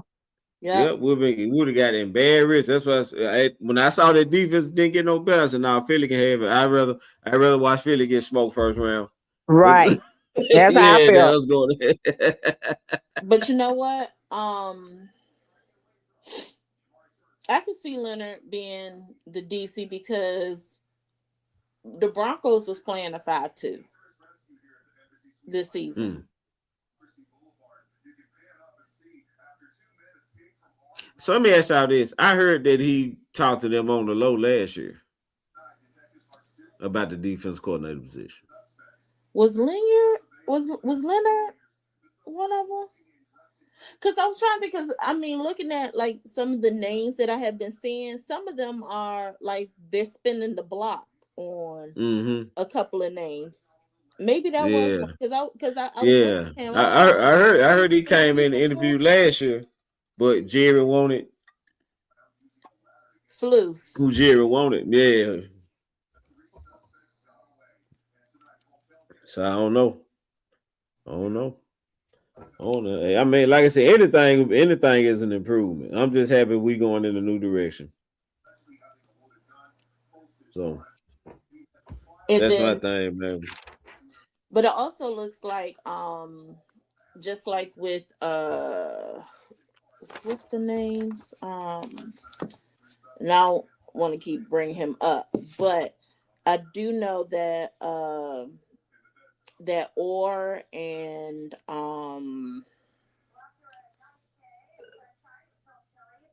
and one of the ones that's being considered is Chuck Pagano. Yeah. I don't know how I feel about they Chuck. both have, I mean, I know they both have ties with Shoddy. Pagano and Shoddy was together with the Colts, or with Duval.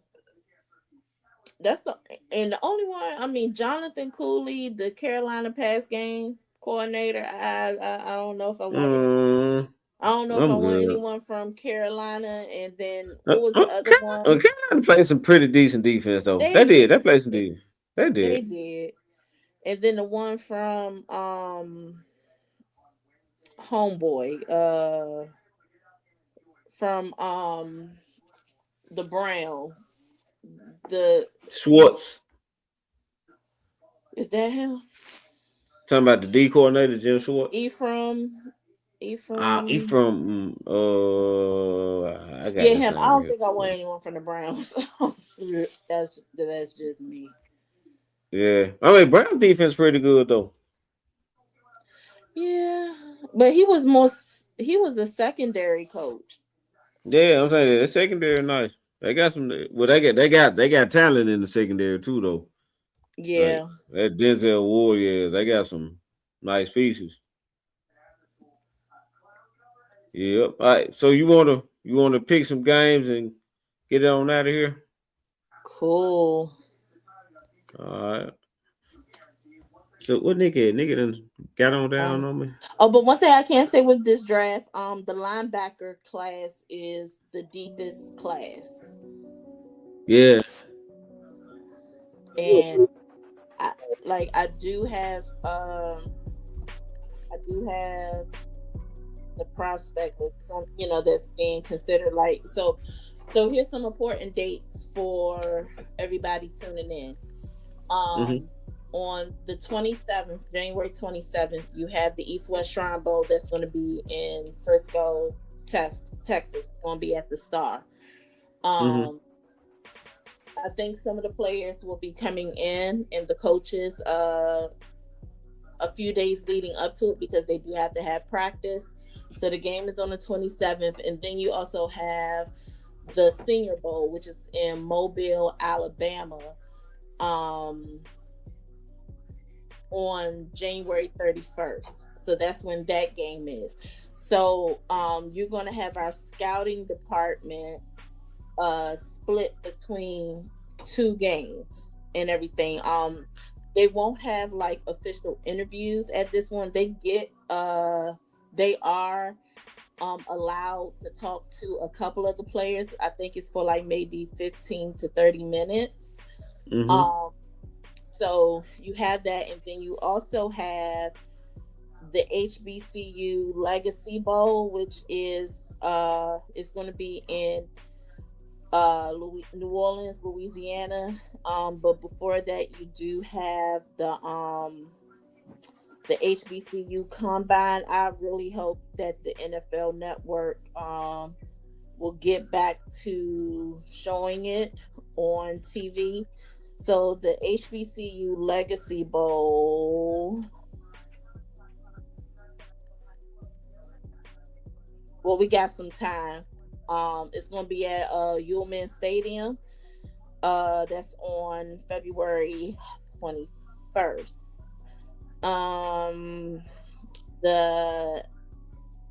Let me see if there's any other important days leading up now. All right, so here we go. For tomorrow is the deadline for college players who are underclassmen to apply for special eligibility.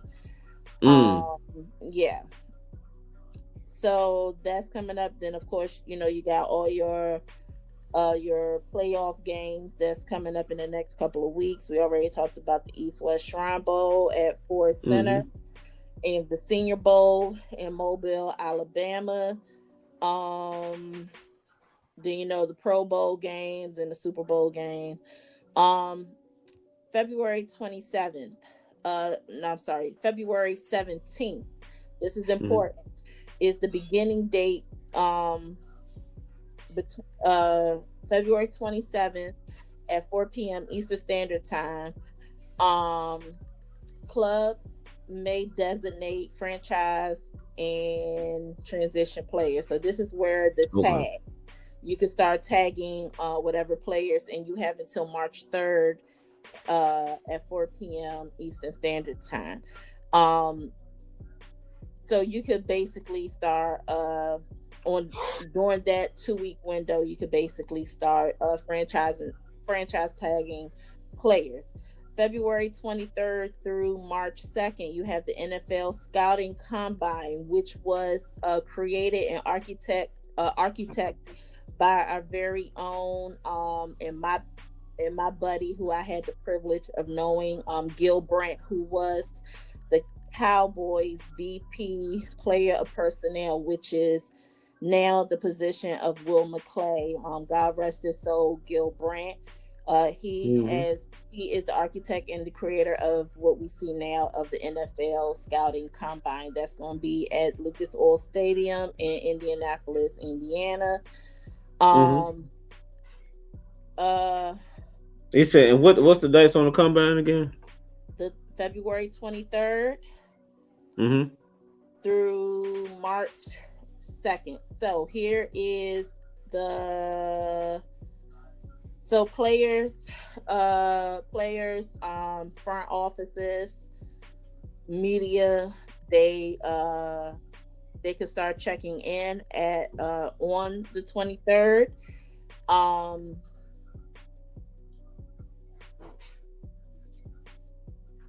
Then on Tuesday, that's a media day. Wednesday, it's an unofficial combine day. That's where you will see all your special teams. So what's going on? What's going on the 23rd? That's the where very first day. Check in. That's where everyone check in. Okay. And then that Tuesday is their media days. The 25th is more like an unofficial combine. That's where you see all special teams, like your kickers, your punters, your long snappers. Pat McAfee, he will be a part of that. The That Thursday, the 26th, that's where you will see your D linemen. Okay. That Friday, the 27th, you will see your offensive line. The 28th, you will see your running backs and wide receivers. No, I'll take that back. That Sunday, let me work backwards. Sunday, March 1st, you will see your offensive line. Gotcha.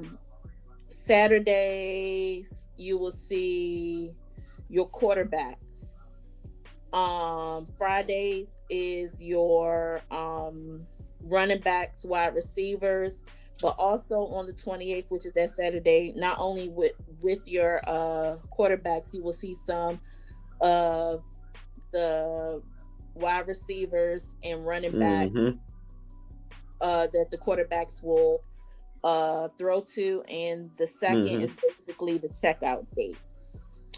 Gotcha. All this can be subject to change, but it's been like that for the past few years now. So I'm just pulling up from last year. So if it changes this year, then I will definitely let you know. March 9th through the 11th, this is the period where clubs are permitted to contact and enter into contract negotiation with certified agents of players who will become unrestricted free agents upon the expiration of their 2025 player contracts at 4 p.m. on March 12th. I already sent you some of our unrestricted and restricted contract players that will be free agents. So yeah, that's all we have so far.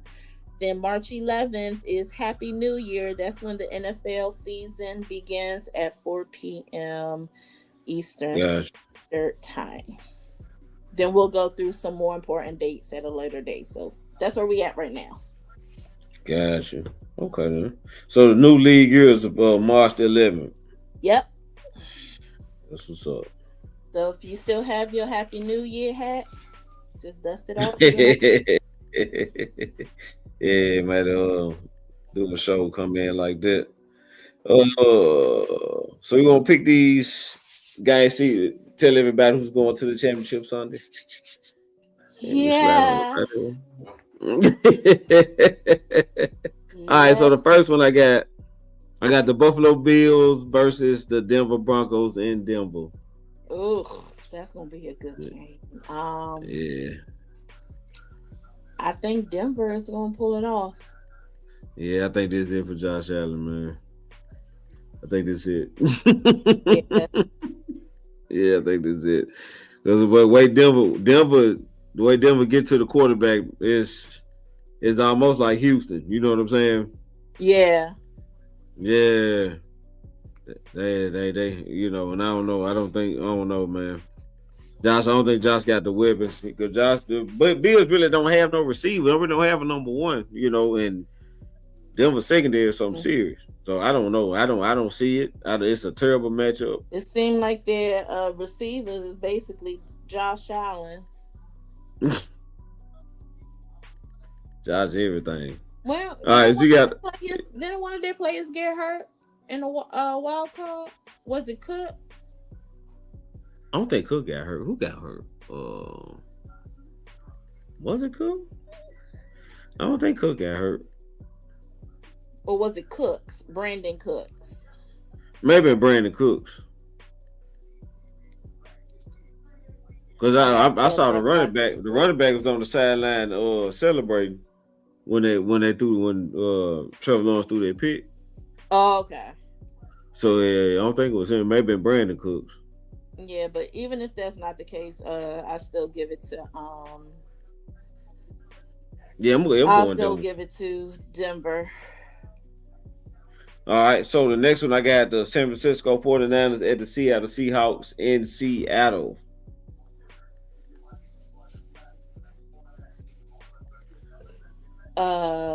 Give it to the 12th man. Yeah, I'm going Seattle, man. San Francisco has put up a valiant effort, but I think that's the end. I think Seattle is the end. They were serviceable for what they needed to do this weekend, but bye-bye. But I so appreciate them. So this is the main event to me. Houston Texans versus the New England Patriots in New England. That's the main event right there.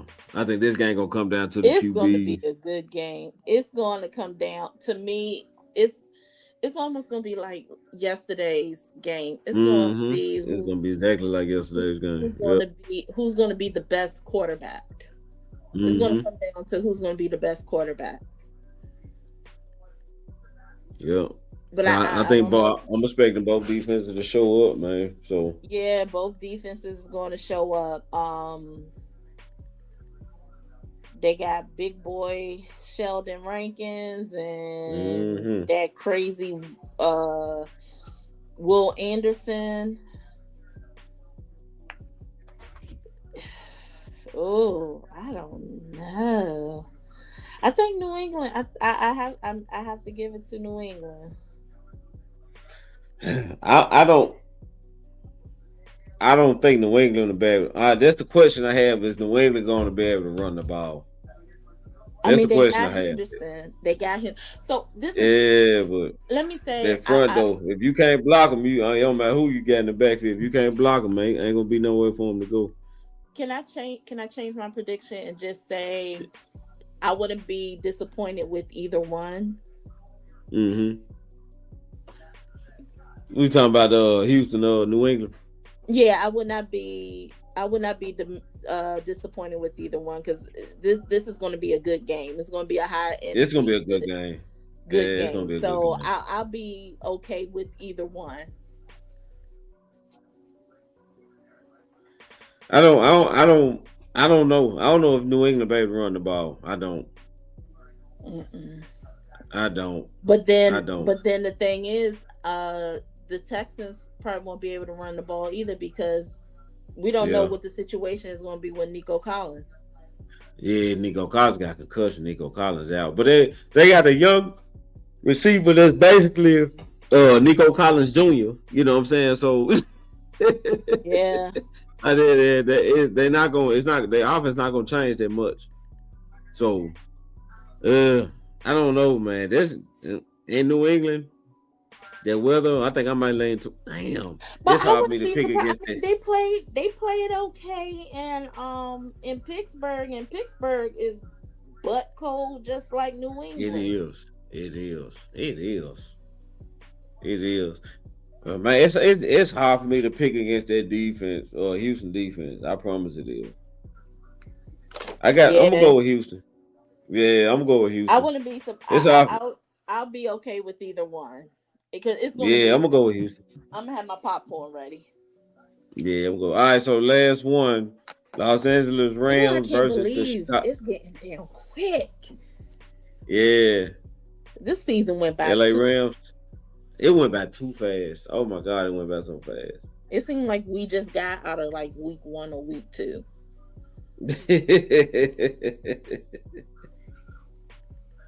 So Rams versus Bears in Chicago. The Bears. The Bears. Man, the Rams were very disappointing. Like I thought they were gonna come out and just smoke Carolina, but they should have smoked Carolina. Yeah. They really should have smoked Carolina. But I don't know. I don't think they playing up to the level that they are capable of with the talent they got. You know what I'm saying? Yeah. So I don't know, man. Like I said, Caleb Williams looks special right now. Yeah. He looks special. But that I still don't put nothing past that McVay. I mean, that's going to be a good game. And I hope that's. I think it's going to be a shootout. Yeah, I think it is. That's the last game. That's going to be a shootout. Right? Yeah, that's the last game Sunday. Yeah. Mm-hmm. Yeah, that's gonna be good. But I'm gonna give it to the Bears. Yeah, I think I'm going to Chicago too. Yep. Let me check my schedule, man. See how I'm looking. So I can let y'all know when I be on. Cool. And we already talked about the potential draft picks, right? Have we talked about that? Well, we can because what we got 12 and 20. Yeah, hold on. Let me what I do with it? Don't tell me. Oh no, I didn't close it out. Yay. Okay. So far, in the first round we have the 12th overall pick and the 20th versus Green Bay. We do not have a second or third round. Mm-hmm. We now have a fourth round. We didn't have. We don't have a fourth round. We didn't have a fourth round. So where it come from? I'm thinking. No, this is standard. This was given to us. We didn't have a. Wait a minute, hold on. I think we did. Hold on, let me count. 1, 2. I think we got 3, 2. 4, 5, the compounds was fifth round. 7, 8. Nope, we did have a fourth. Okay, because I'm like, wait a minute. Mm-hmm. All right, no, it's because I'm like, I'm counting. So technically, in all right now, so far we have 8. We have 8. Some of the compensatories have yet to drop. We still got a couple of compensatory picks that's hanging in the balance. So right now we have 8. So let's go back. First round, we have the 12th and the 20th via Green Bay. We do not have a second nor third. In the fourth round, we have pick 112. That's my group. Anyway, the fifth round, we have 3 picks. We have pick 150, 177, and 181. And those last 2 are compensatory picks. We do not have a 6th round pick, but I have a feeling we're going to end up getting a 6th round pick. We may get a second round. In the 7th round, we have 2 picks. We have pick 221 and 225. 221 is via New York Giants and 225 is via Kansas City. Okay. But I have a feeling we may. I thought it was because of the green. Well, because that is true. We wanted for them to lose because the more they win, the more that 20th pick would have went down in the draft. So right now we had a good sweet spot. Because with that 20th, the 20th pick is where the party is going to begin. Because there's going to be teams that's going to try to call Jerry and be like, "Hey, big head, what you doing with that 20th pick?" And that's how what you want to do. Right. What you want to do with it. So let's just throw out 2 teams that may go to the Super Bowl. Just give me 2 teams out of what we have.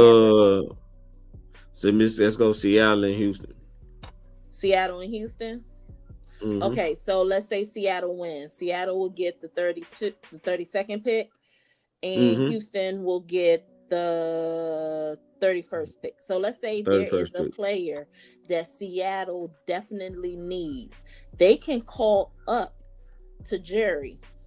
We could take their 32nd pick, and we could take their second pick. And maybe their third. That's why I said earlier in the show, we have both draft capital and draft equity. Your draft equity is the picks. Your draft capital is the money you have to spend in the draft. This is one of the few times where we have both. And we did not have to move player money contract here, there, and the third, just so we could enter into the draft with some money. Yeah, they got a really good opportunity to build a defense. Like we can build a really nice defense with how we looking. Yeah, So I think we got to get Pickens taken care of. Then we can go ahead and get to it. yeah. But So yeah, like even if I'm okay, like so let me look at this list of players real quick. Where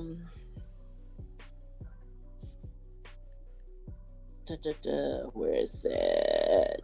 The draft. Okay.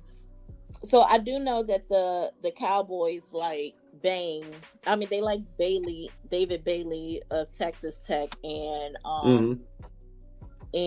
Ruben Bain out of Miami. Bain is a defensive end 3 tech, and Bailey is a linebacker. He's a hybrid. He's a pass rusher, and he's a linebacker.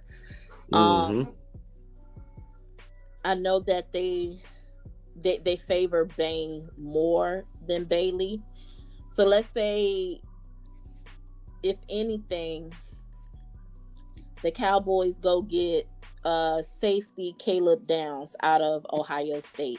So all this is basically contingent based on who we're getting as our defensive coordinator. Because and one thing I did ask my connects, like, what positions are there in as far as safety? So well, just in the rooms period. So for safeties, Caleb Downs, he's a free safety. He's going to be there in the top 12. I mean the top 15. So let's say he's there by the time our pick is at 12. I think he'll be there too. I will get him, and then if we're not entertaining Ruben Bain, let's say if we're not entertaining trading for, out of the 20th pick, if Ruben Bain is still there, which I highly doubt, I think he's going to go early, like in the top 5. But if he just so happened to be there,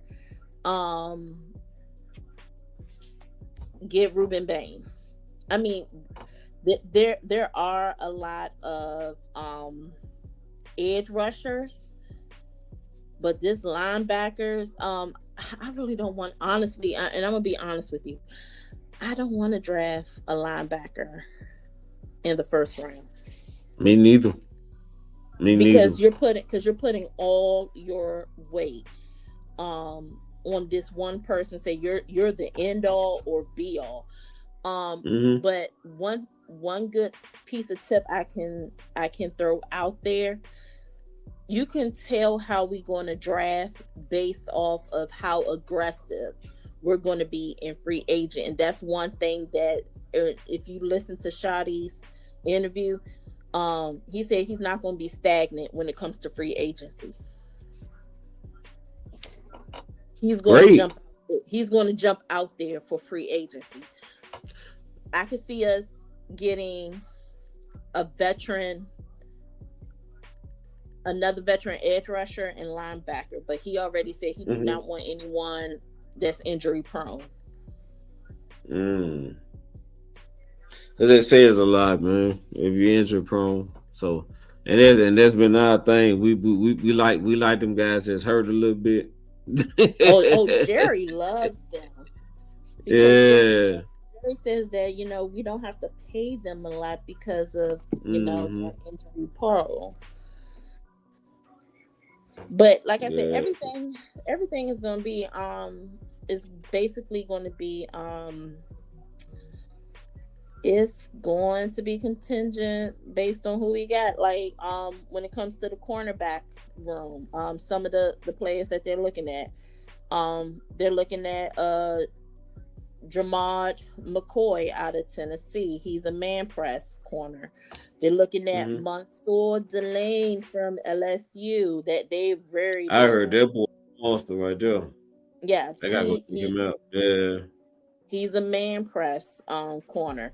Out of South Carolina, Brandon Cisse. CISSE. He's a man press, but one that they're very, very highly on is Keontae Scott out of Miami. He is a hybrid corner. He plays both zone and man press. I heard the kid from LSU was can do both too. Mansour. Delane. Yeah, Delane. Yeah. Yeah, but he's primarily he's mostly a press man. Yeah. Okay. And in other linebackers, like I said, I'm still going through the list, but some of the ones I can't say. I do like Sonny Styles out of Ohio State. He's more like a demo. He is a hybrid safety. He is a safety turn linebacker. Mm-hmm. And then you have Arvil Reese out of Ohio State. You have Anthony Hill out of Texas. You have Torian York out of Texas A&M. Also look at Jake Golday from Cincinnati and Aiden Fisher out of Indiana. When it comes to the edges, outside of Bailey and Bain, you have Cassius Howe out of Texas A&M. You have Mateo Oagalili out of Oregon. You have TJ Parker out of Clemson. I have to go back and look at him some more. Then you have Romello Height out of Texas Tech. Anthony Lucas out of USC. Akeem Mesidor out of Miami. Jashawn Barham out of Michigan. I do not want another Michigan player. Why do we need nothing else from Michigan? Why do we always put a Michigan player on a scouting report? Then you have out of Missouri, Damon Wilson II and Keldrick Falk out of Auburn. Those are some of the names I can share. That's what's up. I'll have more next week. Yep. So it's probably I got to see what Stars Talking Cowboys gonna do, because I've been going on Tuesday. I ain't gonna be able to go on next Tuesday, so it's probably gonna be Wednesday or Thursday, depending on what they do. So if Stars Talking Cowboys want Wednesday, I let them get Wednesday, and I'll come on Thursday night. Cool. And I know we gotta get ready to go, but I gotta talk about her. Because I'm like, protect my sorority sister Lynn Jones at all costs. I know everybody, people are mad because a Black woman spoke life into Duval's head coach. Man, like what was the problem? What was the problem in that? Like I was, that was encouraging. Like that made me feel good, and it made me feel like, you know what, there are some good people still there. You know what I'm saying? Because that's what that man needed. He was defeated. He needed that, and you can see it. You can see it in his face. He needed that. You know what I'm saying? So because cool, man, shout out to her. Because right now, how can I say this? Right now, we have certain people in certain positions that's trying to erase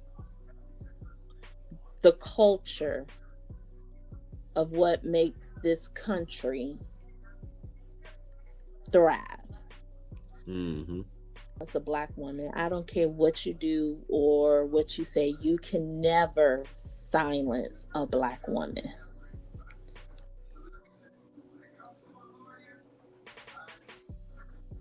See, I'm trying to be politically correct. Yeah, but without dropping names. Yeah, I got you.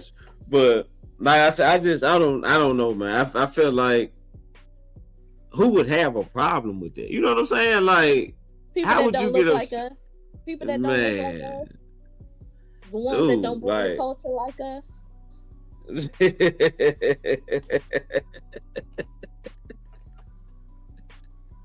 Yeah, so like I was, I was like, but she was on somebody's radio show, and they basically was asking about, the people saying she fake media and all that. Boy, when I say she read the resume. I was like, and that's the issue, that because she is a part of. She decorated, like she's decorated. She's very well decorated. Very, very well decorated.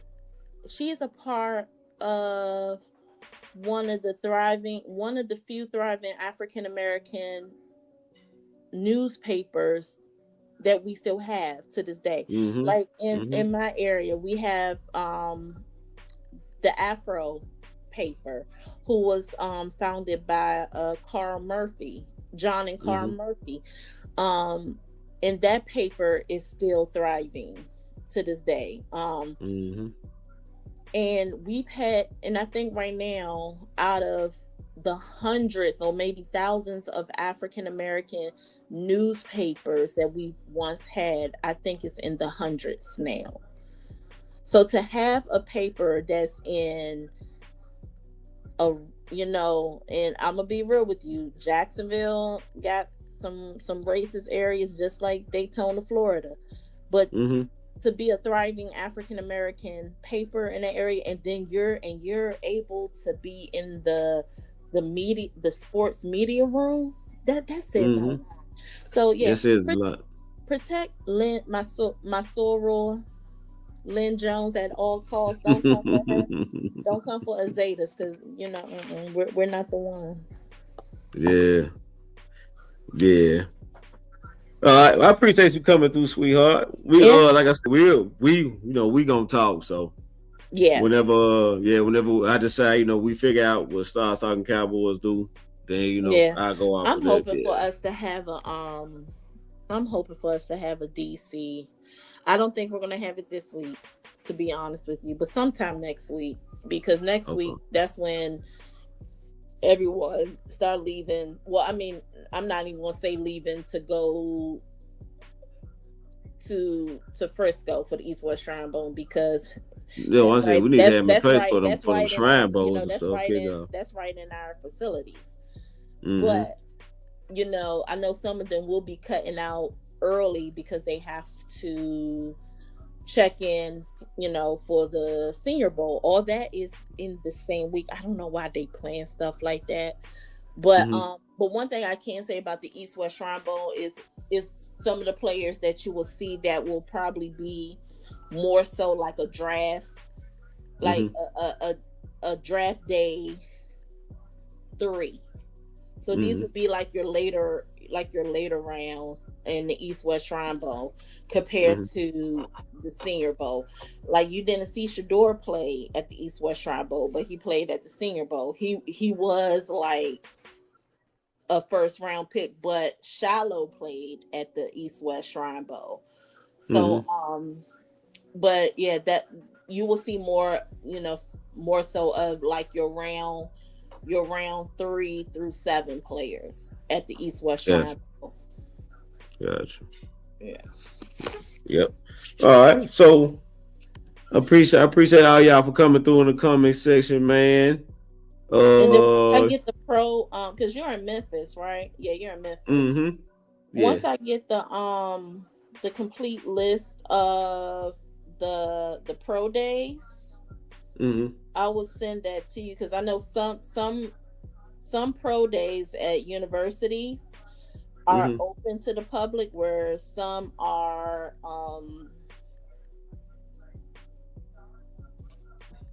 they're more, you have to be like a media person or on a coaching staff.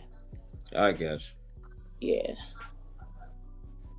Yeah. I definitely use that info. Yeah, because I normally go up to Howard for do you? For the pro days.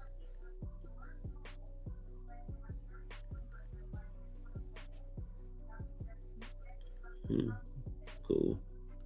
Yep. All right. So that's all I got, man. We appreciate y'all for coming through. Oh, dang, I got something from right now. Hold on. What you got? What happened? Oh, no, they ain't it. I'm about to say, wait a minute, they dropped already? My bad. But yeah, once I get the list of pro days, I'll send it to you. All right, cool. All right. Well, until next time, everybody, y'all be safe out there. Don't be good. Be great.